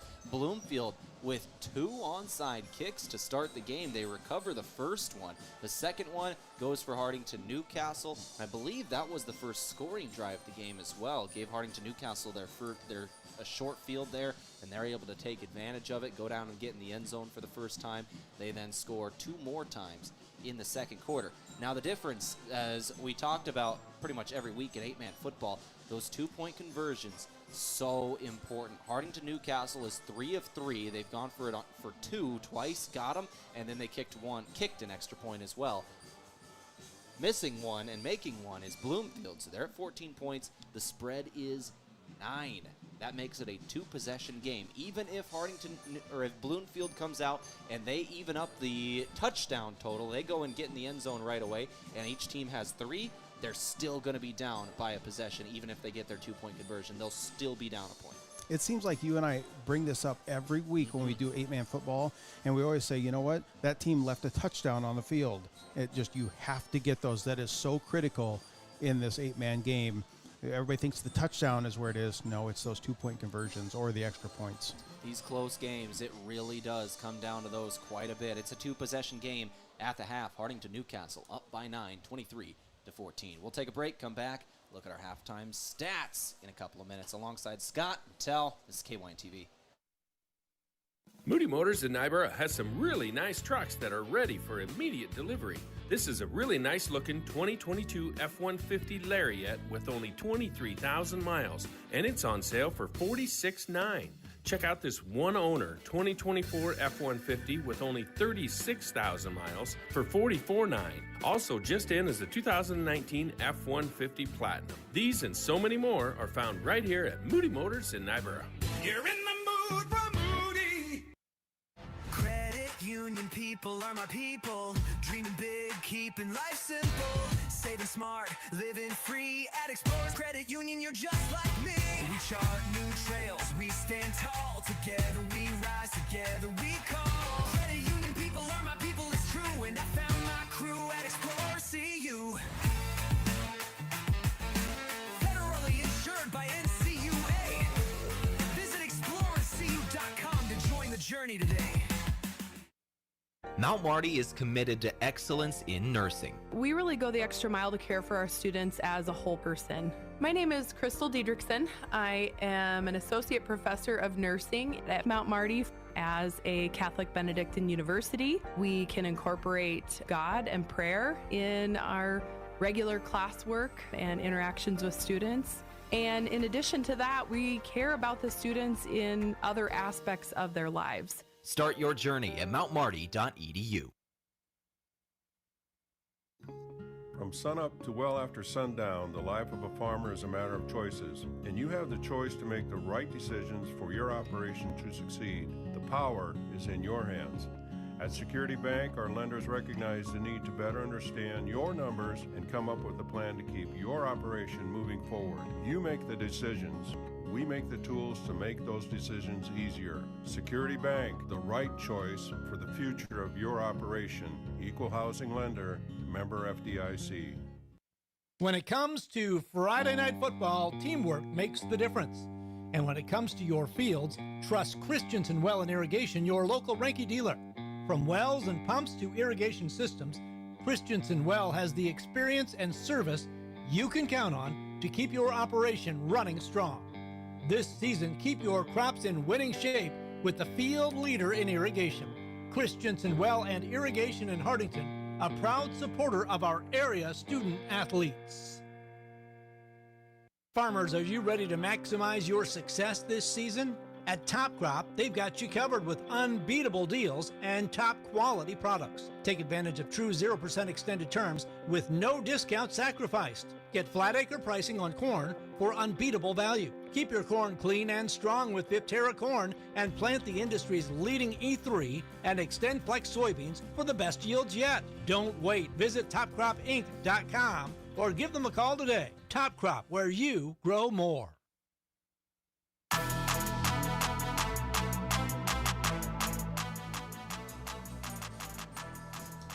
Let's go ahead and go through today's stats at halftime as Hartington-Newcastle leads Bloomfield 23-14. Scott, what are some of the highlights? Yeah, Bloomfield 26 plays in that first half. 22 of them were run, only 4 pass plays, just exactly what we expected down the stretch. There's a rushing team, are the Bees. They were led by Gildsdorf, had 9 rushes, 40 yards, 1 touchdown in that first half. Max Bruce carried the ball 8 times for 30 yards, also had 1 touchdown. Tayden Goebbels contributed 3 carries, minus 6 yards. He had a couple of sacks in there that led to that number. And then Hayden Losky, 2 rushes for 17. Goebbels passing 2 for 4, 61 yards, and those catches, a 5-yard catch by Jarrett Sauser and a 56-yard catch by Hayden Losky. Now for the Wildcats, they had 27 plays to Bloomfield's 26. A little more balanced, though. 18 rushes, 9 pass plays. Austin Subbeck led the way rushing with 11 carries, 57 yards, and 2 touchdowns. Jason Hymas, he had a kind of a quiet first half, had 5 carries, 40 yards, and then Keaton Arns had 2 carries as well for 56. Austin Subbeck went 5 for 9, 32 yards, 1 touchdown. That touchdown went to Krause for 10 yards. Krause had 2 grabs in that first half, totaled for 6 yards. He had 1 that went for a loss. Another catch went to Jason Hymas, and 2 of them to Gabe Reyes for 27 yards. Those are the stats. Something to keep in mind there as we go through our unofficial stats. We keep them ourselves during this game. I should say Scott keeps them, and he is our master at that. But according to you, Hymas has 40 yards at the half. He needs 55 in this game to cross the 1,000-yard mark running the football through 8 games before the playoffs start. So we'll be looking for 15 more yards in the second half. Yeah, if we're sitting around that 13 or 14-yard number, I'm going to tap on the window. The offensive coordinator's right beside me. I'll let him know. We need another run here. Oh, yeah. Let's get it. All right, let's take one more break here on the halftime show. Brought to you by Christensen Well and Irrigation. Built in over 50 years of experience in the water well drilling industry and your local Tehl irrigation systems dealer. Visit them on Facebook or at christensenwell.com. Let's take that break. One more break. We'll come back, go through the out-of-town scoreboard before we start second half. With so many choices for students out there, life can become quite hectic. From choosing the right school to managing your finances, it can be hard to keep it all in check. Bank of Hartington is here to help you take the worry out of your finances. Our free Student Club checking includes all the features and benefits you'll need to start life out on the right path without the worry of hidden fees and charges. So if you're ready to enter that next stage of life, work with a fifth-generation bank who's had their roots planted firmly in Northeast Nebraska since 1934. Contact us today. Bank of Hartington, Equal Housing Lender, member FDIC. Whether it's Friday night lights or Saturday game days, around here football is more than just a game. It's tradition. And just like your favorite team, Kaiser Ag and Irrigation works hard year-round to keep things running strong. From reliable Zematic pivots to trusted local service, we're here to help your operation perform at its best. This season and every season, count on a winning team in your field. Give them a call or stop into Kaiser Ag and Irrigation in Hartington, your local Zematic by Lindsay dealer, and a proud supporter of our student athletes. We're passionate about getting yearly mammograms because 1 in 8 women will be diagnosed with breast cancer. You can get a yearly mammogram to detect it early. Would it help if I requested nicely? Please, could you be so kind as to get a mammo? Or singing it. Get your mammogram starting at 40. Or with a British accent. Schedule your mammo with an Avera Breast Center at avera.org/breast or call 888-422-1410. Moody Motors in Nyborough has some really nice trucks that are ready for immediate delivery. This is a really nice looking 2022 F-150 Lariat with only 23,000 miles, and it's on sale for $46,900. Check out this one owner 2024 F-150 with only 36,000 miles for $44,900. Also just in is the 2019 F-150 Platinum. These and so many more are found right here at Moody Motors in Nyborough. You're in the mood for Moody. Credit union people are my people. Dreaming big, keeping life simple. Saving smart, living free at Explorers Credit Union. You're just like me. We chart new trails, we stand tall. Together we rise, together we call. Credit union people are my people, it's true. And I found my crew at Explorers CU. Federally insured by NCUA. Visit explorerscu.com to join the journey today. Mount Marty is committed to excellence in nursing. We really go the extra mile to care for our students as a whole person. My name is Crystal Diedrichsen. I am an associate professor of nursing at Mount Marty. As a Catholic Benedictine university, we can incorporate God and prayer in our regular classwork and interactions with students. And in addition to that, we care about the students in other aspects of their lives. Start your journey at mountmarty.edu.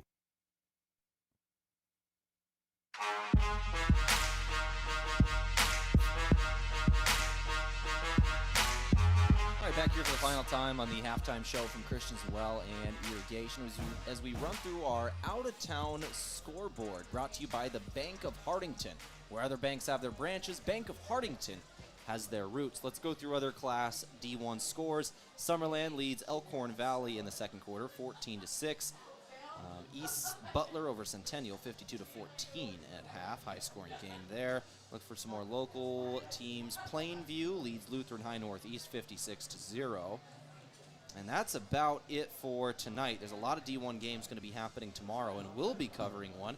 Crofton hosting I believe Boyd County tomorrow night over in Crofton. We'll be there at 7 o'clock. Yeah, a little different tonight. You know, we have our Friday night lights a day early, and then we get another doubleheader tomorrow. But Thursday night lights. Yeah, Thursday night tonight. We're competing with, I think we got a good turnout here. Got NFL tonight going on. Tomorrow night we got Huskers. Yeah. So, there's a lot of stuff going on. But one other game that is in D2, St. Mary's, every year from out in O'Neill, seems like they find their way to match up against those Blue Devils from Wynot. We'll see how that shakes out this year. But right now, St. Mary's up big, 58-12 over Neely Oakdale. Want to give the C2 update. Malcolm leads Palmyra 21-6 at halftime. And also in Class C2, Hartington Cedar Catholic basically gets a bye week this week, as it is the week they were scheduled to play Oakland Craig, who did not field a football team this year. And Cedar Catholic is going to get a forfeit win tomorrow. and they'll go to 8-0. Basically get to treat this as a bye week and prep for Norfolk Catholic next week. Yeah, it really doesn't line up any better for the Trojans. They get 2 weeks to kind of get healthy. They had a couple of kids get dinged up, get them healthy, and then you have 2 weeks to prepare for a Norfolk Catholic team that is arguably the best coached team in the state. Yeah, that's very, very good for the Trojans. But let's turn back to the Wildcats here in Hartington as they lead by 9 at half over Bloomfield, 23-14. And the playoffs for Class D1 start next week, next Thursday. In fact, we're a week away. Where are we going? Who we announce? We're not ready to call it yet. It's to be determined in the next 48 hours or 24. So yeah, just about. It'll be. Actually, don't even know when they'll actually release the brackets, and we'll have to start making our decisions of where we're going to be going, trying to cover as many area teams as we can. But I've seen the NSA a lot of times, like tomorrow night there'll be some more games. It's usually Saturday morning it comes out, so that way teams can start preparing. So we should know hopefully Saturday morning or so. Put it out on our social media on Hot Country 93.1 Facebook, wherever we end up going, for sure. We're definitely going somewhere. Yeah. There is the second half kick. Kicked away by Kane Gratzfeld of Hartington-Newcastle. Brought in by Gilsdorf of the Bloomfield Bees. He'll take it to the 24-yard line before he's forced out of bounds. Bloomfield starting off this second half and needing to put a drive together. They scored twice in the first half, but down by 9, 23-14.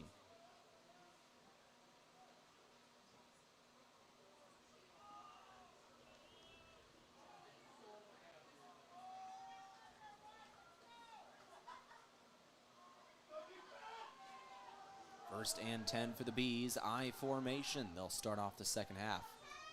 They'll hand it off fullback. And that was instant stop. Max Bruce going down right away. Or was that Gannon Edholm? Yeah, I couldn't tell. I'm going to give credit to Bruce, but it could have been another running back in there. Without Jonato out, they've been kind of spreading it around, trying to find who's next.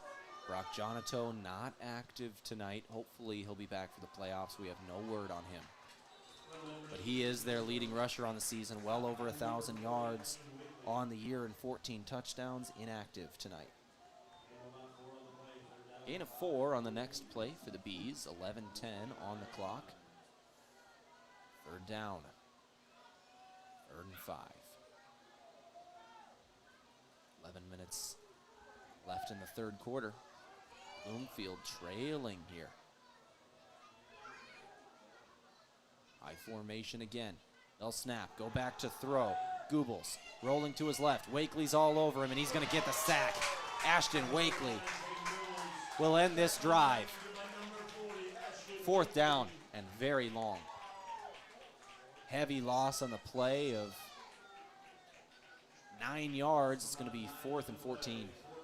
Yeah, one of those, maybe a little more veteran quarterback in there would have threw it away, wouldn't have took the sack. But as it is, the speed of Wakely catching up with Goobles. And now a late penalty flag is going to come flying in. Oh. Somebody might have said something here. This late, normally you get in the area of... Oh, wait, no, they're just backing up Bloomfield. You got to wonder if the center didn't. Yeah, this hit. Exactly. The referee is signaling the center picked up the ball. So it was almost in between plays. Yeah. There's certain things that you cannot do as the center. He moved the ball when he shouldn't have. So back up another 5 yards. Still punting either way, but 5 yards given to the Wildcats. There's the punt, and it's a good one. It's going to bounce up into the air, and Hymas grabs it, even though there was a man right in front of him, and he'll get about 7 yards, maybe 8 on the return across his own 30-yard line to the 33, and that is where the Wildcats will start things off.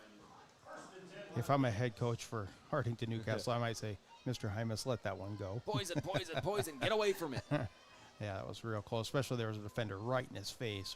He's got the speed to get away from him. It had already hit the ground, bounced up in the air, and he just plucked it out of the air and was able to run away. The defender, I don't think, was expecting him to pick it up, so it wasn't ready for him to grab it, and just caught him off guard, got away from him for a gain of 8.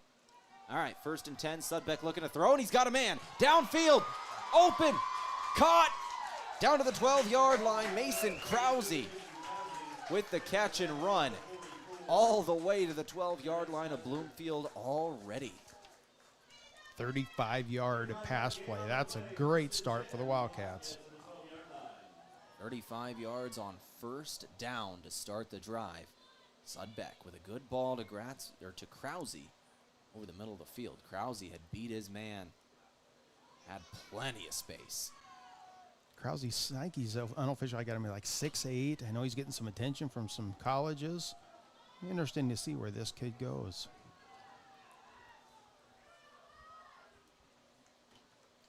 First and 10. Sudbeck, quarterback keeper up the middle. You know, I got weights on our roster here. I don't have heights. Did you say Krause is 6'8"? If I did, I misspoke. 6'6" is what he was last year in basketball. He was 6'6". Yeah, he's a very tall, lanky, and he's got that athletic gene on his side. His aunt played for the Husker volleyball just last year, a couple years ago. So, please, Second and 8. His first cousin did. Sorry about that.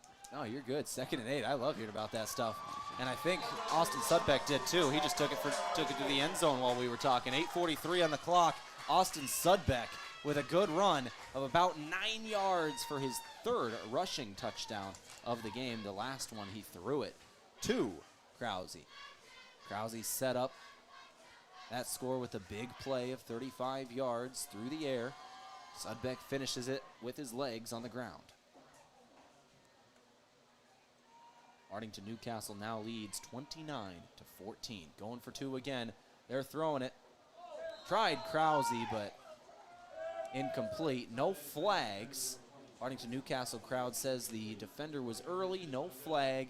No good on the 2-point conversion. 29-14. The score will stand. 8:43 left in the third quarter. Alongside Scott Ulrich, I'm Tehl Tanner. Back in 30 seconds on KYN TV. From sunup to well after sundown, the life of a farmer is a matter of choices, and you have the choice to make the right decisions for your operation to succeed. The power is in your hands. At Security Bank, our lenders recognize the need to better understand your numbers and come up with a plan to keep your operation moving forward. You make the decisions. We make the tools to make those decisions easier. Security Bank, the right choice for the future of your operation. Equal housing lender, member FDIC. 8:43 in the clock in this third quarter. 29-14. Hartington-Newcastle now more than doubling up the score of their opponent, leading by 15 here. Good couple of scores in a row. This game was 14-7. Bloomfield on top. They have stormed back 22 straight points. The kickoff then for Bloomfield goes across the 20 to the 21-yard line only. Bloomfield needing points. They've surrendered 22 straight. Yeah, this might be one of those kind of desperation turning points of the game here. They cannot, especially with the wind at their back, for another 8 minutes or so. Just got to get something going. Wildcats, keep doing what you're doing. Put pressure on them. You got to love the way the Wildcats responded to going down early in this game, though. It was in the second quarter. They're down 14-7, and then they put up 22 straight points over the next 2 quarters. Good run for Bloomfield on first down. Run of 5, and that is Gannon Edholm, the 200-pound sophomore fullback. So they are trying their hand at a couple of different guys, trying to get in here and get some carries. They're just looking for anybody to come in and get something rolling. Edholm does have carries on the year. He has 155 yards and 2 touchdowns, but I do not believe we saw him in the first half. Nope, that's his first appearance, I believe. I think he had 1 carry on the last drive. The one carry we weren't sure about, I believe that was him. But either way, didn't see him until this third quarter. Now he's going to get another carry, trying to cut to the left. Runs into a Wildcat, and he'll go down right at the line of scrimmage. That was Aiden Collier with the tackle. 3rd and 5.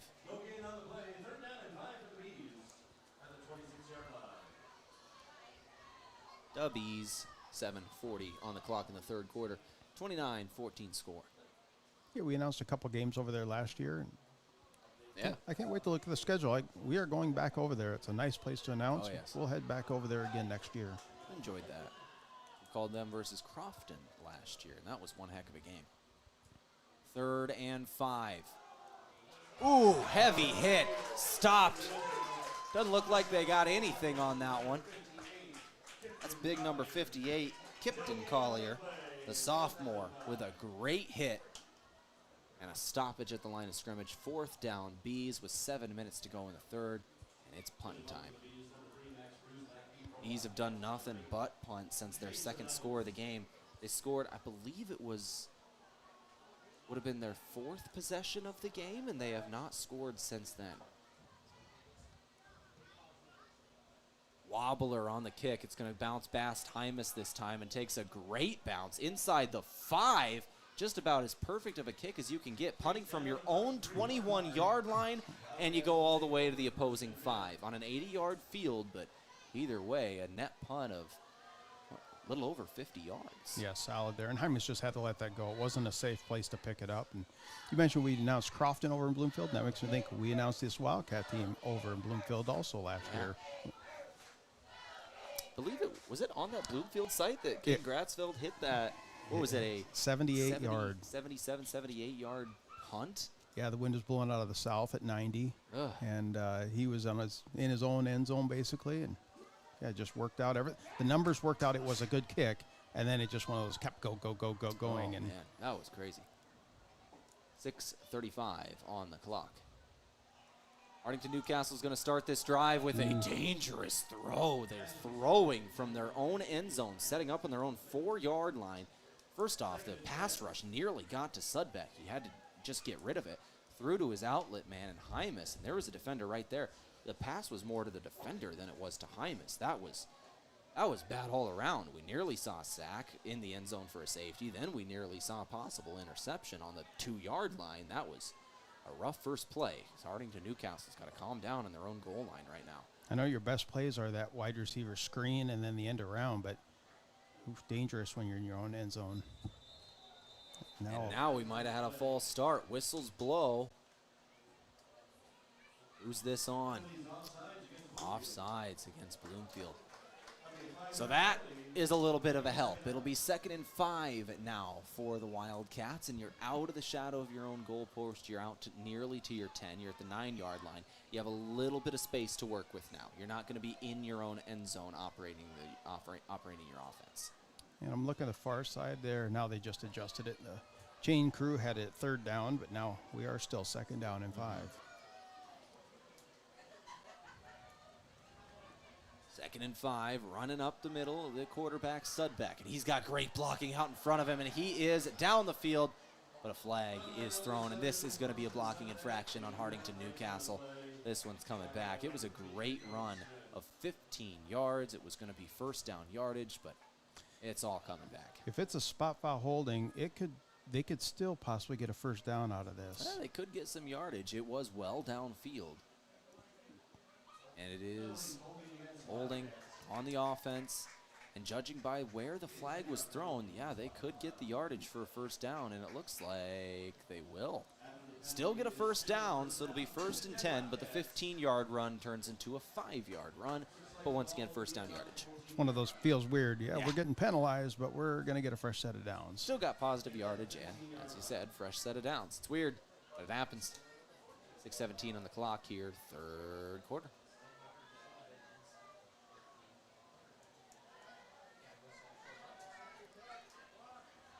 So on 1st and 10, they'll run 4 receiver set, 3 down linemen, and Bloomfield sends 4 on the rush. Somehow Sudbeck evades it and just runs right up the middle. Another good gain of 15. They'll get it right back. 1st and 10 once again, and it was a little past that original spot at 5 yards past him. So much pressure going straight up the field from the defensive side. I like the call there. Wildcats just say, fine. It's almost like a draw play. Just go right up the middle where there's all the pressure's already past you. Another 1st down. Quick look at our out-of-town scoreboard from the Bank of Hartington. Where other banks have their branches, Bank of Hartington has their roots. In Thursday night football, the Bengals are leading the Steelers 14-10. Joe Flacco with a couple of passing touchdowns in the last few moments to take back the lead as they were trailing 10-0. Love that. I love the battle of graybeards over in Cincinnati between Rodgers and Flacco. Here at our game, we had a Tackle for loss in the last play, 2nd and 11 incoming for the Wildcats. Graybeards. There's definitely they're past their prime, but they're still trying. I love Joe Flacco. He's always been funny. And then there's Rogers. 5 minutes to go on the 30-yard line in own territory. Hymas trying the end around, and he's going to go down for a loss again. Back-to-back negative plays for the Wildcats. That tackle from Jarrett Sauser, the linebacker. So with 4:45 left in the third, Hartington-Newcastle's now in trouble. It's 3rd and 15. Should be noted, 2 of the last 4 plays, they've ran for exactly 15 yards. So, got a chance here.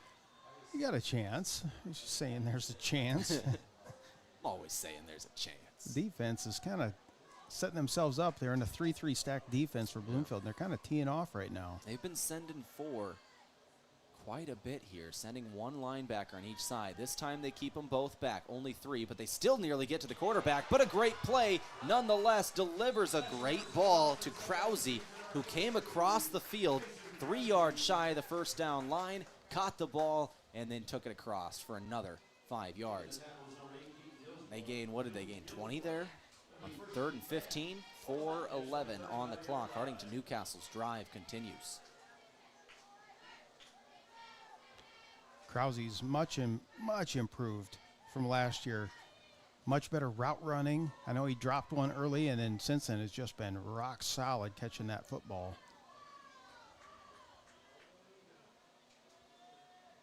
1st and 10, left to right. Works a man in motion. Now it's Sudbeck in trouble. Holds on to the football despite a heavy hit from behind as he's working his way upfield. 5-yard gain. 2nd 2 incoming. Or 5. 2nd down and 5. 2nd and 5. Yeah, 5. Not 55, just 5. 5. Sitting here trying to do math in my head, and I'm not good at that. But there's 3 minutes and 44 seconds left. 29-14 is your score. Hartington-Newcastle leads, and they're driving. Now in opposing territory.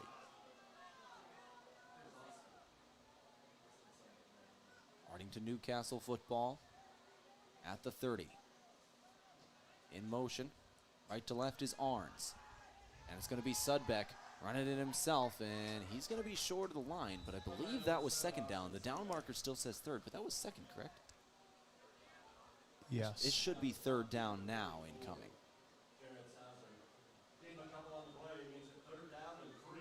Earn 3.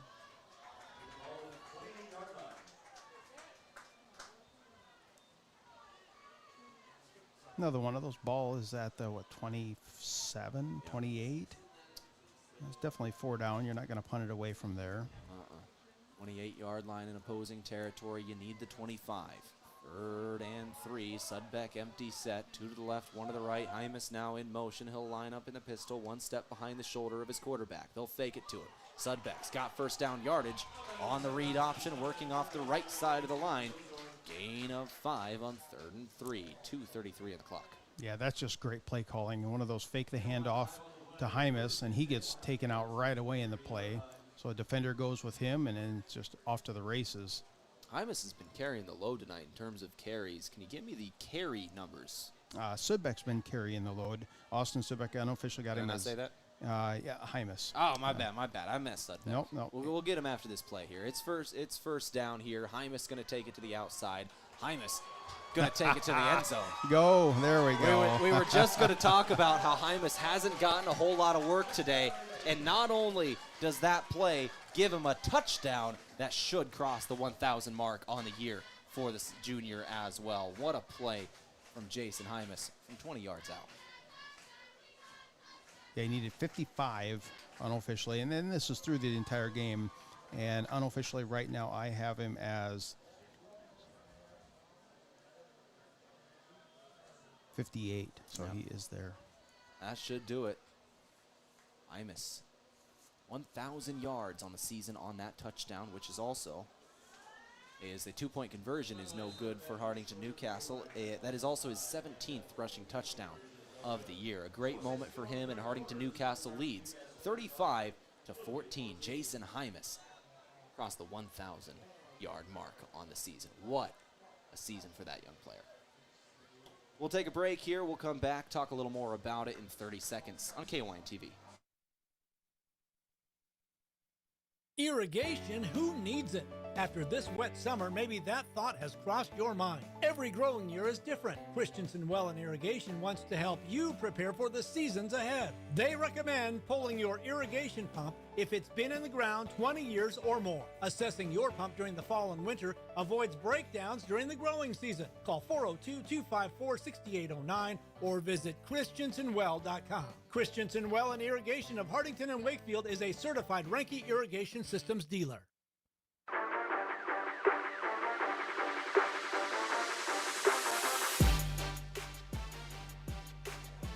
So with 2 minutes and 6 seconds to go in the third quarter, Hartington-Newcastle with a couple of good scores in this third quarter, 2 touchdowns, and they lead 35-14 over the Bloomfield Bees. Bloomfield early in the second quarter led this game 14-7. It's been all Wildcats since then. A decent return on the next kickoff. They'll take it to the 31-yard line.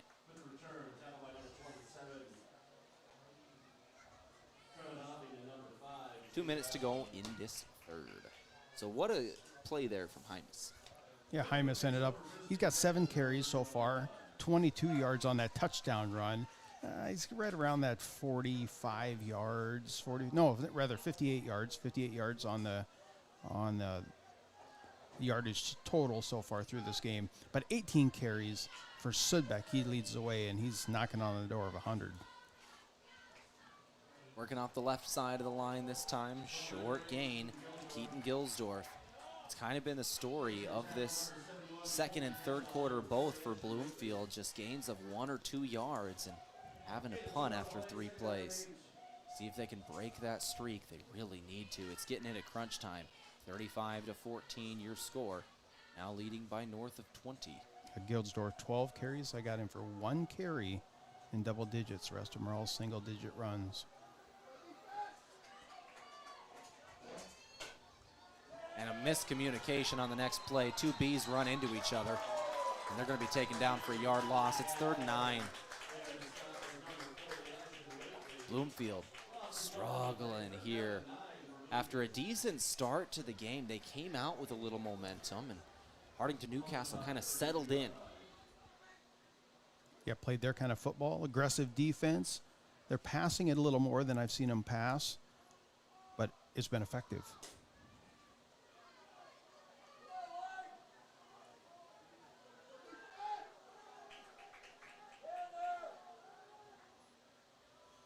Third and 9 here for the Bees. They're going to drop back to pass. Wakely with the pressure and incomplete pass. Incomplete pass is thrown, and it's 4th down. 35 seconds left in the quarter.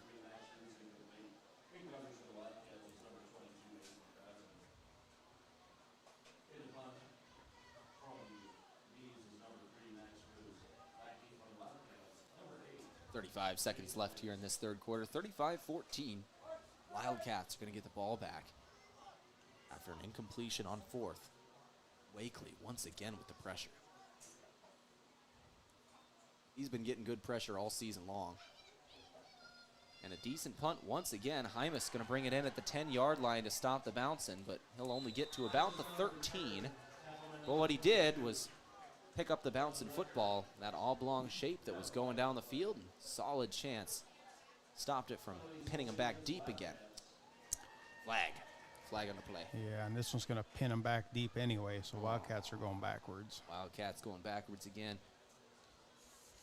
More penalties here. They do have a lead with 25 seconds left in the third. At this point, it's less about scoring and more about chewing clock. When we start that 4th quarter, we can talk a little more about it, but they're up 35-14 at the moment. A 21-point spread. That's 3 touchdowns. Walking off a penalty here. Back to the 6-yard line for the Wildcats. Now, they've started inside their 10 a couple of times here today. On their very first possession, they started at their own 4 after a goal line stand. Then they have had 2 punts back inside the 10-yard line as well. This one starting at the 6th. The last one was, I think, at the 3. 25 seconds left in the third quarter. Running up the middle, Sudbeck again. Sudbeck wrestled to the ground right at the first down marker, and I think they're going to give him the yardage.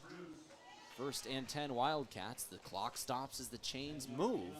Hartington-Newcastle can get one more play in should they choose, but as we said, late in this game, it's more about chewing clock than it is anything else, so I would be surprised. And yep, looks like they're not going to. Not going to run a play. The clock's going to run out on the third quarter, and we'll go to the fourth, 35-14. Hartington-Newcastle took control out of halftime, scoring twice in the third, twice in the second, and they have scored 28 straight points. Impressive. Impressive. Should be 27 straight points, I believe. 27 straight points. I can math. All right, we'll take a break. We'll come back here in 60 seconds and start the fourth quarter. Alongside Scott Ulrich, I'm Tehl Tanner. This is our Northeast Nebraska Game of the Week on KYN TV.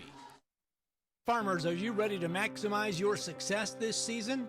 At Top Crop, they've got you covered with unbeatable deals and top quality products. Take advantage of true 0% extended terms with no discount sacrificed. Get flat acre pricing on corn for unbeatable value. Keep your corn clean and strong with Viptera corn and plant the industry's leading E3 and Extend Flex soybeans for the best yields yet. Don't wait. Visit topcropinc.com or give them a call today. Top Crop, where you grow more. With so many choices for students out there, life can become quite hectic. From choosing the right school to managing your finances, it can be hard to keep it all in check. Bank of Hartington is here to help you take the worry out of your finances. Our free Student Club checking includes all the features and benefits you'll need to start life out on the right path without the worry of hidden fees and charges. So if you're ready to enter that next stage of life, work with a 5th-generation bank who's had their roots planted firmly in Northeast Nebraska since 1934. Contact us today. Bank of Hartington, Equal Housing Lender, member FDIC.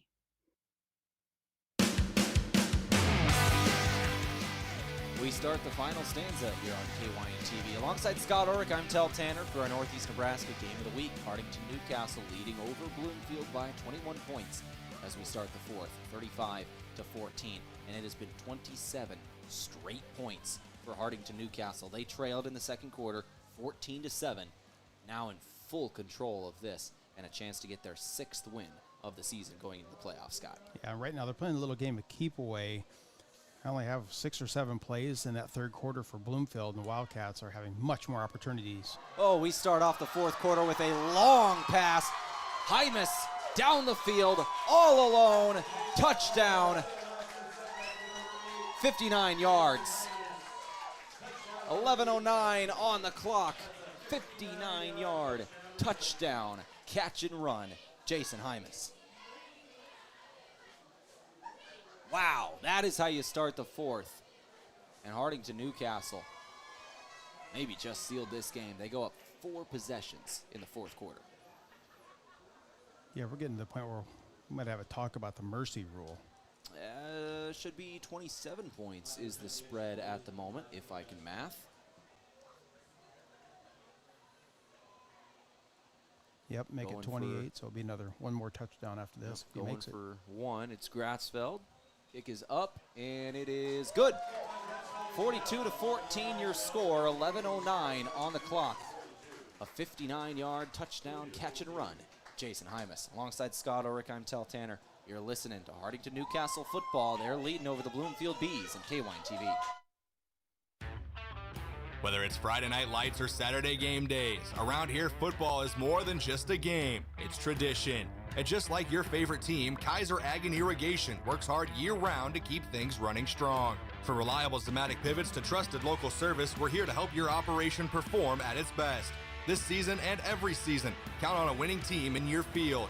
Give them a call or stop into Kaiser Ag and Irrigation in Hartington, your local Zematic by Lindsay dealer, and a proud supporter of our student athletes. 59-yard touchdown catch and run from Jason Hymas. What a play that was. He was all speed, just burned his defender, got about 10 yards of separation. Sudbeck's ball actually hung up in the air a little bit. He had to wait for it, but he had so much separation it didn't matter. Housed it.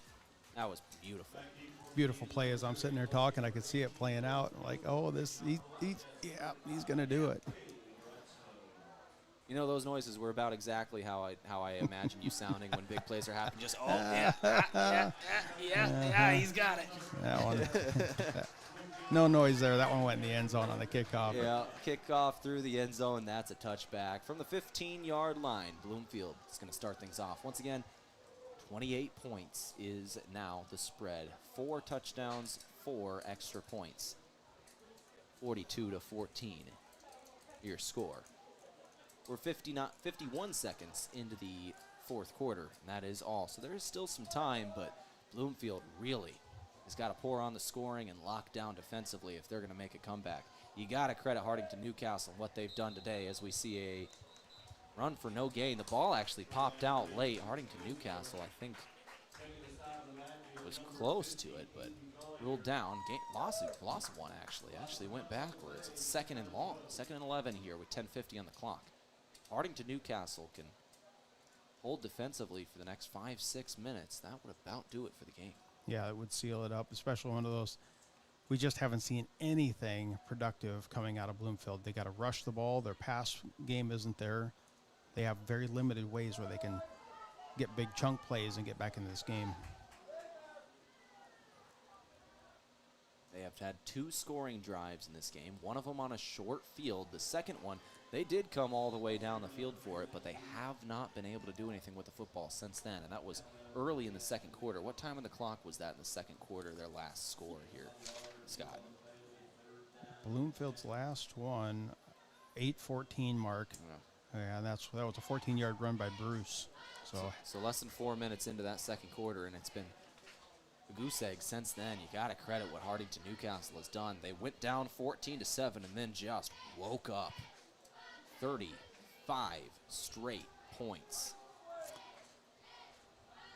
Picking up that momentum going into playoff week next week. That's a good time to get it rolling. Young quarterback drops back to throw, now scrambles, and it's a good scramble. He'll take it for first down yardage. That was Taten Goobles, that freshman quarterback, stepping up for the injured Bo Eisenhower today. 9 minutes, 32 seconds left in the fourth. Bloomfield, they're 6-1. Even with a loss today, they'll still be in the playoffs at 6-2. And for them, the number one factor has got to be just getting healthy. They need Jonato back. They love Bo Eisenhower back. They love Kuchar back. They love Smith back. They've got to get healthy by next week. Yep.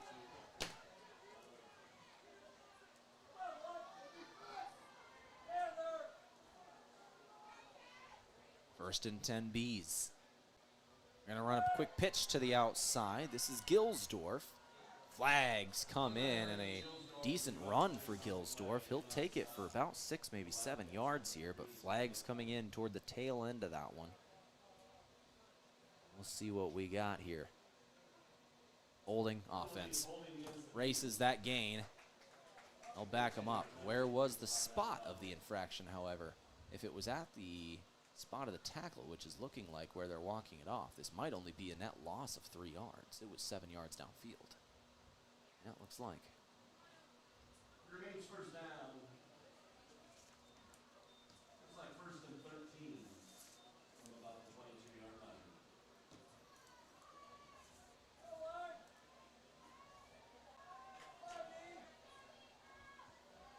It's 8:40 on the clock, 42-14. Pitch to the outside. Now another short gain here, second down.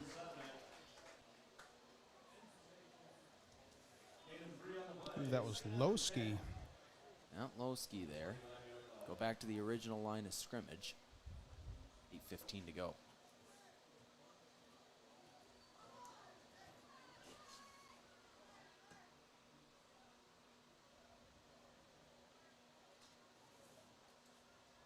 Eight minutes to go here in the fourth. Second down.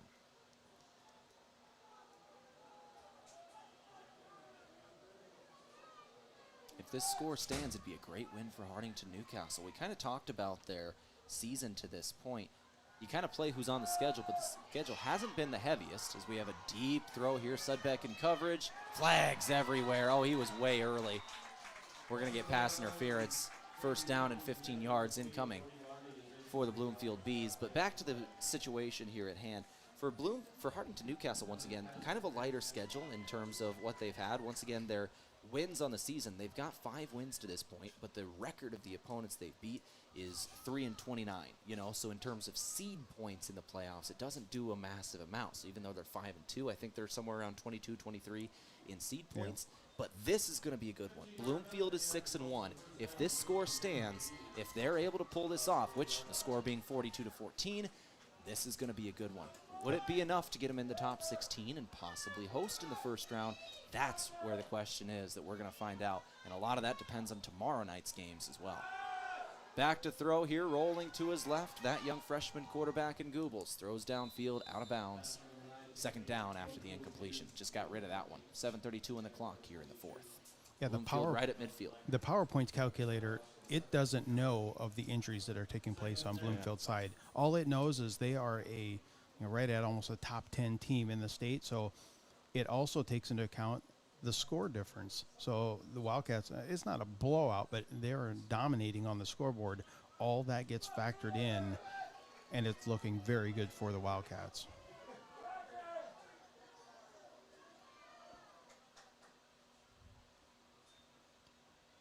Second and 10, going to the outside. Trying that left edge, and Hayden Lowski gets nothing here. Another TFL, Hartington-Newcastle, makes it 3rd and 11. So we had an incompletion on first down, a loss of 1 on second. The clock is down under 7:15, 42-14 your score.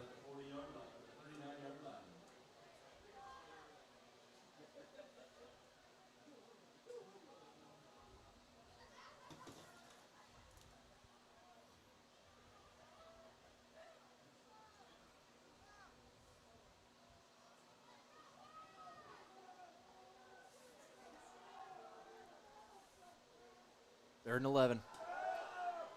Running a halfback screen. Hartington-Newcastle covers it well. Gain of 2, and it's 4th down, 4th and 9.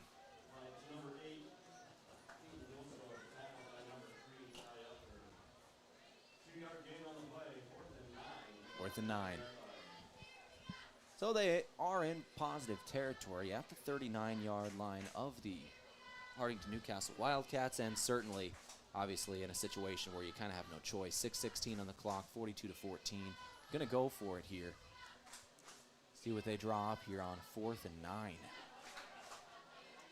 Been relying heavily on Gilsdorf, Bruce, and Lowski today. See who's getting this one. It is Edholm off the right shoulder of the quarterback, Googles. And a timeout's going to be taken by Bloomfield. 5:56 on the clock. We'll take it with them. Back here in 30 seconds. You're listening to Hartington-Newcastle football on KYN TV. We're passionate about getting yearly mammograms because 1 in 8 women will be diagnosed with breast cancer. You can get a yearly mammogram to detect it early. Would it help if I requested nicely? Please, could you be so kind as to get a mammo? Or singing it. Get your mammogram starting at 40. Or with a British accent. Schedule your mammo with an Avera Breast Center at avera.org/breast or call 888-422-1410.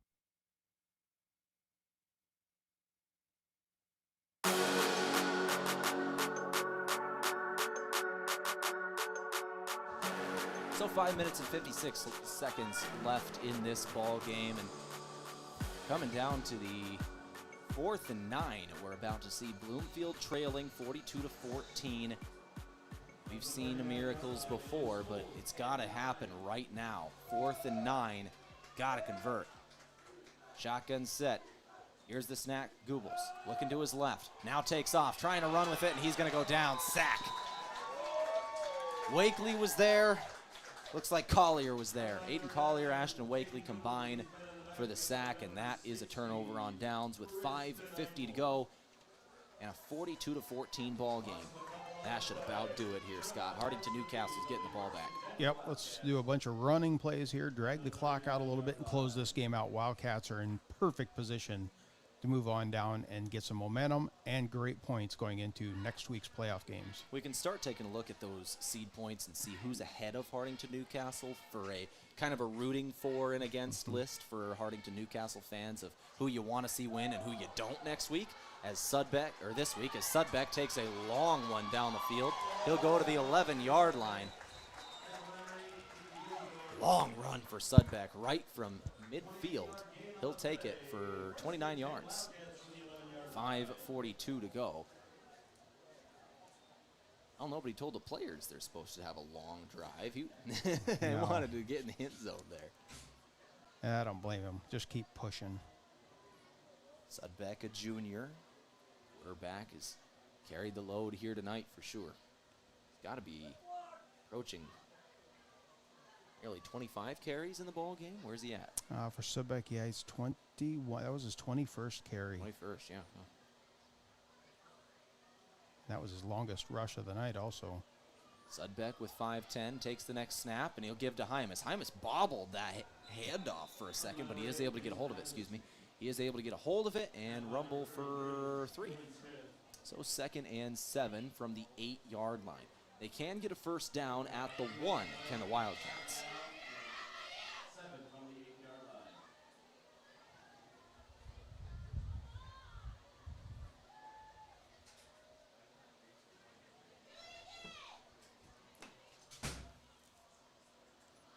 Second and 7 here, 4:35 on the clock.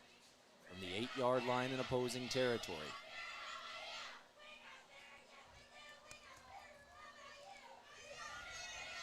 Hartington-Newcastle snap, and there's whistles. Hartington-Newcastle false start.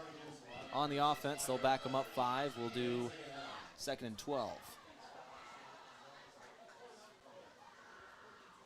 Take a look at the standings after this drive for Hartington-Newcastle, one way or another, since we're inside the 15-yard line of the opponent. 4:18 on the clock. Hartington-Newcastle is taking every second they can. The game is coming down to it.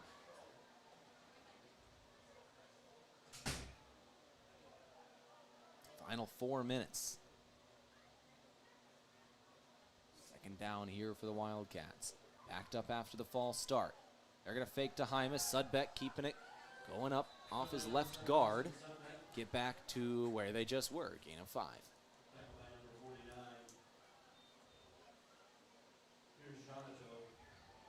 So 3rd and a long 7 here. 3:33 to go. Hartington-Newcastle taking every second between plays.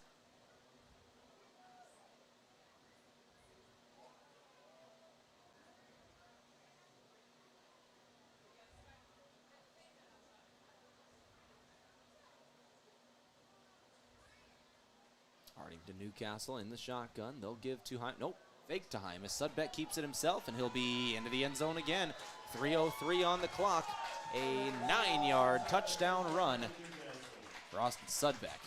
And how many touchdowns is that in the ball game? I think that should be 5 all-purpose for the quarterback. It is. He's got, make that 6. 6, I wow. got him for 4 on the ground and 2 through the air. Accounted for all of them, except for the Hymas solo run, correct? Hymas should have 1 rushing touchdown in there as well, and that is the 7. Yes, Hymas does have 1 rushing, you bet. So 48-14. Now this extra point actually does carry a little bit of weight in the last 3:03. The point spread is 34 at the moment. If Gratzfeld's able to get this in, we could have a mercy rule toward the end of the game. Here is the kick. It is up, and it is good. 35 points is the spread. We'll explain the rules of the mercy rule when we come back. Alongside Scott Ulrich, I'm Tehl Tanner. Hartington-Newcastle 49-14 over Bloomfield on KYN TV. Moody Motors in Nyborough has some really nice trucks that are ready for immediate delivery. This is a really nice looking 2022 F-150 Lariat with only 23,000 miles, and it's on sale for $46,900. Check out this one owner 2024 F-150 with only 36,000 miles for $44,900. Also just in is the 2019 F-150 Platinum. These and so many more are found right here at Moody Motors in Nyborough. You're in the mood for Moody.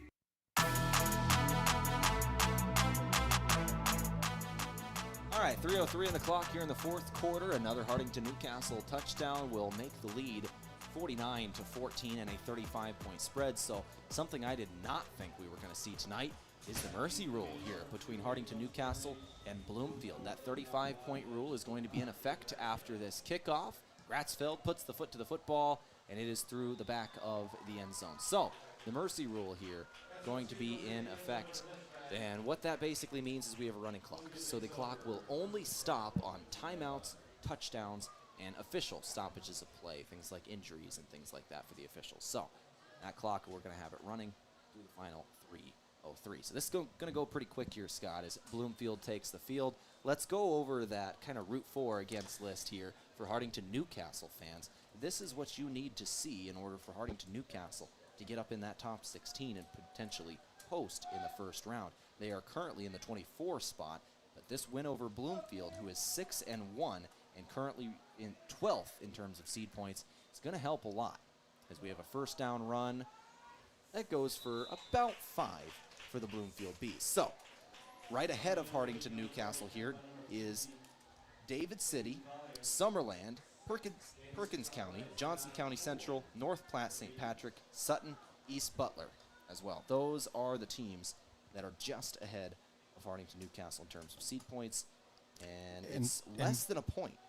And you say that now you got Summerlin, they won tonight 24-6. East Butler, a blowout win against Centennial, 74-14.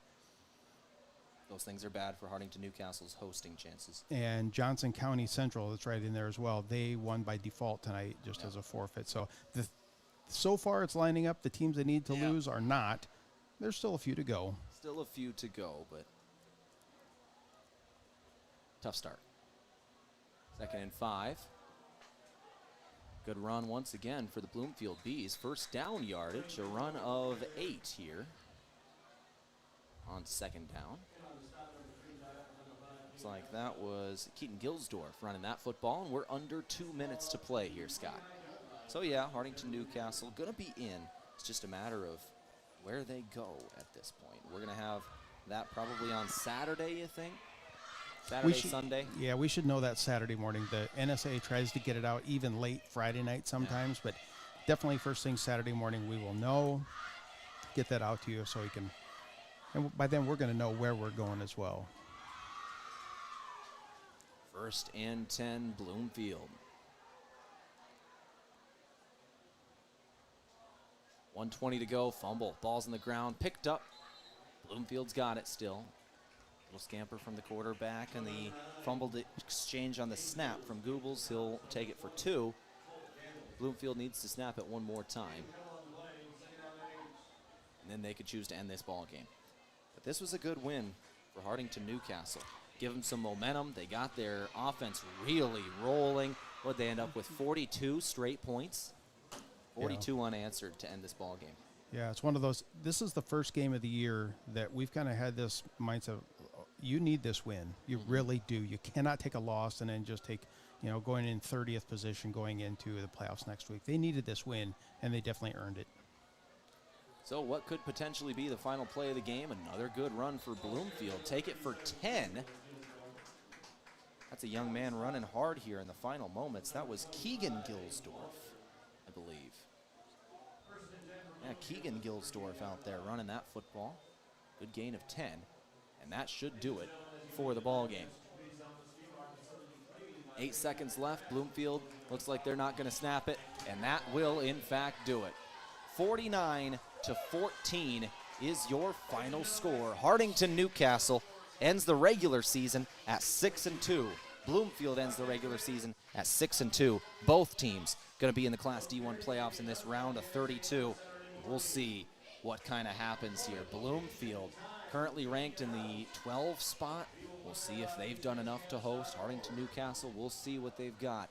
This is going to be interesting for these two teams. There's a lot of games left to be played here both tonight and tomorrow. 49-14 is your score final. Alongside Scott Ulrich, I'm Tehl Tanner. We're going to take one final break here. We'll come back and wrap things up in the postgame show. Give you all the stats of this one. Back in a couple of minutes on KYN TV. Credit union people are my people. Dreaming big, keeping life simple. Saving smart, living free at Explorers Credit Union, you're just like me. We chart new trails, we stand tall. Together we rise, together we call. Credit union people are my people, it's true. And I found my crew at Explorers CU. Federally insured by NCUA. Visit explorerscu.com to join the journey today. Mount Marty is committed to excellence in nursing. We really go the extra mile to care for our students as a whole person. My name is Crystal Diedrichsen. I am an associate professor of nursing at Mount Marty. As a Catholic Benedictine university, we can incorporate God and prayer in our regular classwork and interactions with students. And in addition to that, we care about the students in other aspects of their lives. Start your journey at mountmarty.edu. From sunup to well after sundown, the life of a farmer is a matter of choices, and you have the choice to make the right decisions for your operation to succeed. The power is in your hands. At Security Bank, our lenders recognize the need to better understand your numbers and come up with a plan to keep your operation moving forward. You make the decisions. We make the tools to make those decisions easier. Security Bank, the right choice for the future of your operation. Equal housing lender, member FDIC. When it comes to Friday night football, teamwork makes the difference. And when it comes to your fields, trust Christensen Well and Irrigation, your local Ranky dealer. From wells and pumps to irrigation systems, Christensen Well has the experience and service you can count on to keep your operation running strong. This season, keep your crops in winning shape with the field leader in irrigation. Christensen Well and Irrigation in Hartington, a proud supporter of our area student athletes.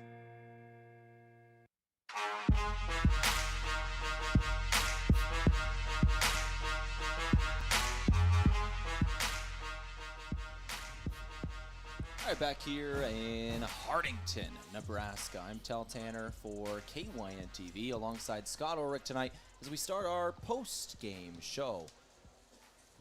Here today from Security Bank. Score big with all the products and services offered at Security Bank. That's my kind of bank. Hartington-Newcastle victorious in this ball game, 49-14. Your final score, a 35-point spread when it was all said and done. Hartington-Newcastle, not the best start. They go down 6-0 to start off the ball game after an onside kick from the Bloomfield Bees to open it up. They get that kick. They're not able to do anything with it but a defensive stand after that. Their next drive, they get a good field position again. They go down the field. They score. Hartington-Newcastle answers. It's 7-6 at the end of one. Hartington-Newcastle on top. Bloomfield then goes and scores to start off the second quarter with about 8 minutes left in the second to make it 14-7. And then it was Hartington-Newcastle. 42 straight points. Give me some of the highlights in those 42 unanswered straight points for the Wildcats. Yeah, it was about halfway through that second quarter, a 2-yard run by Sudbeck, and an 11-yard run by Sudbeck. Those are both scores.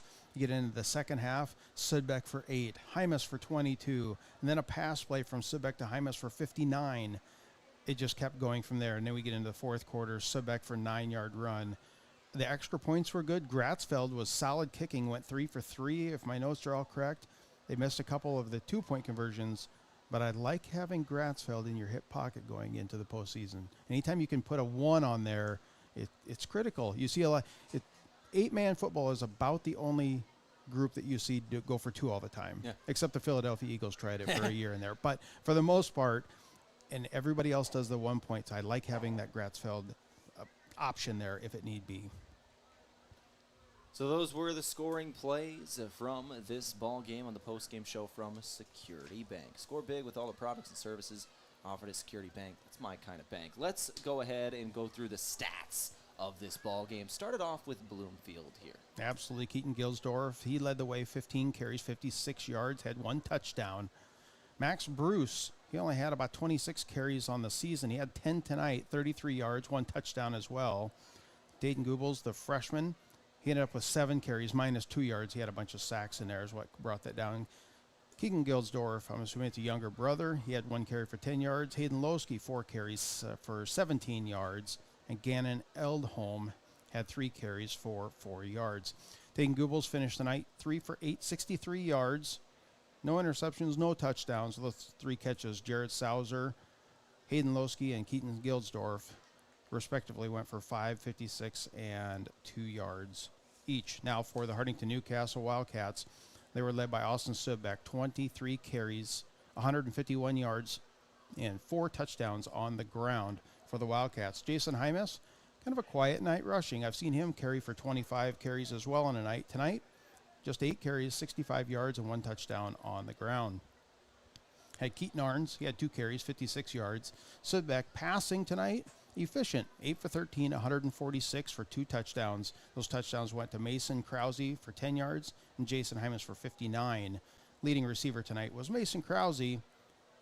He had 4 grabs, 61 yards, and a touchdown. Those are the stats. One thing to note for Jason Hymas, needed 55 yards in the ball game to cross that 1,000-yard mark on the year.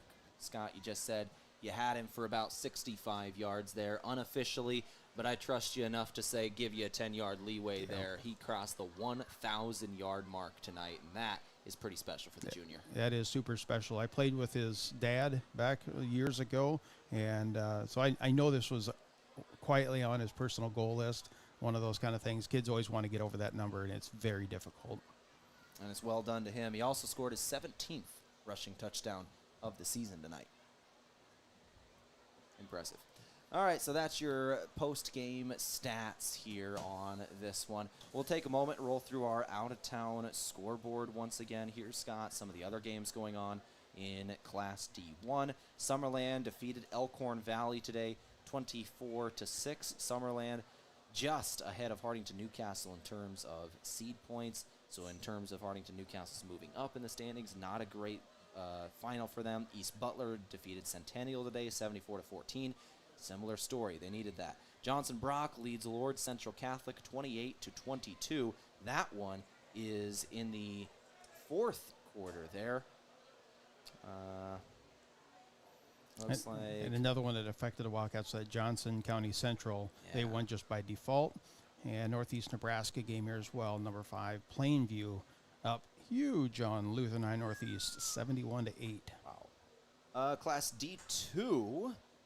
See here, Sandhills Thedford over Hyannis, 30-28 in the 2nd quarter. Lawrence Nelson over Glittner, 64-0.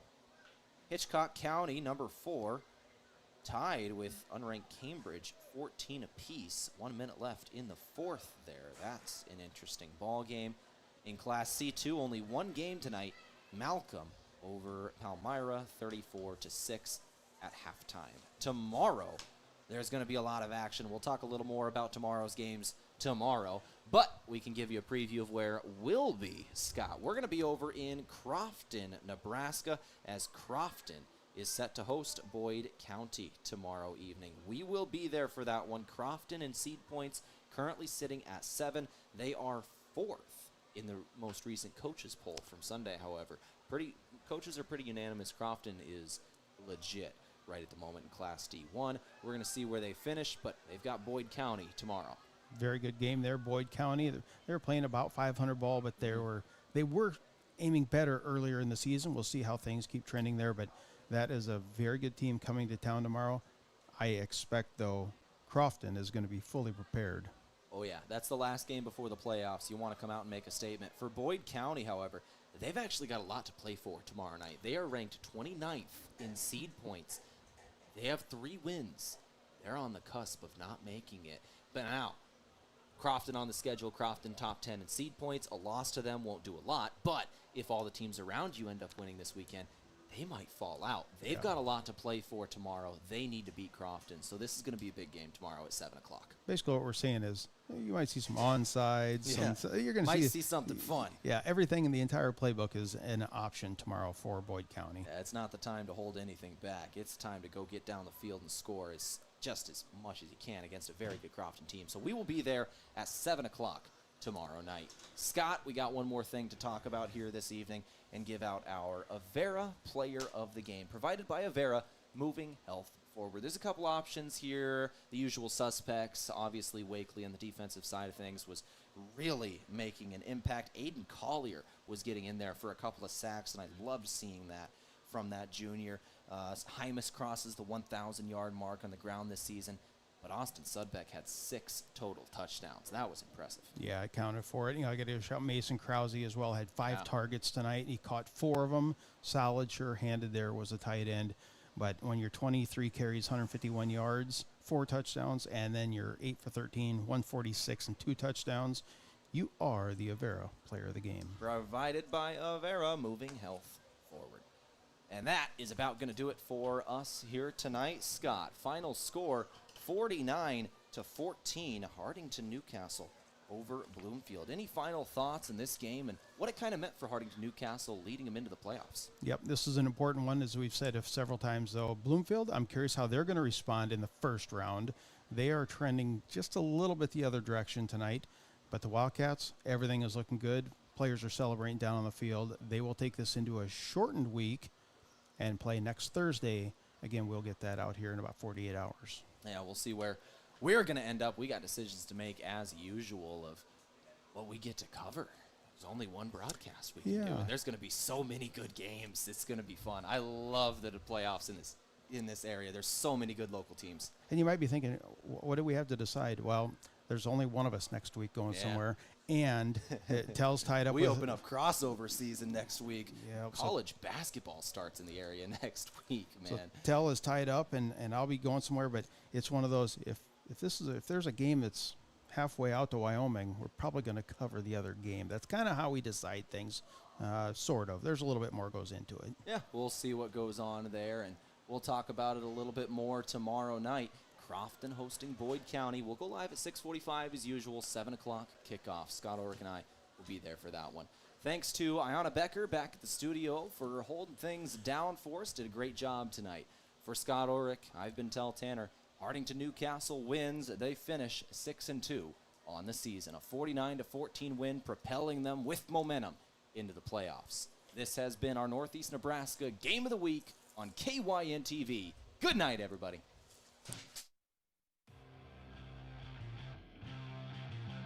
This has been a presentation of Northeast Nebraska High School Athletics on KYN TV, courtesy of Riverfront Sports. Be sure to subscribe to KYN TV on YouTube and hit the notification bell so you never miss a moment when we go live for Northeast Nebraska High School Athletics.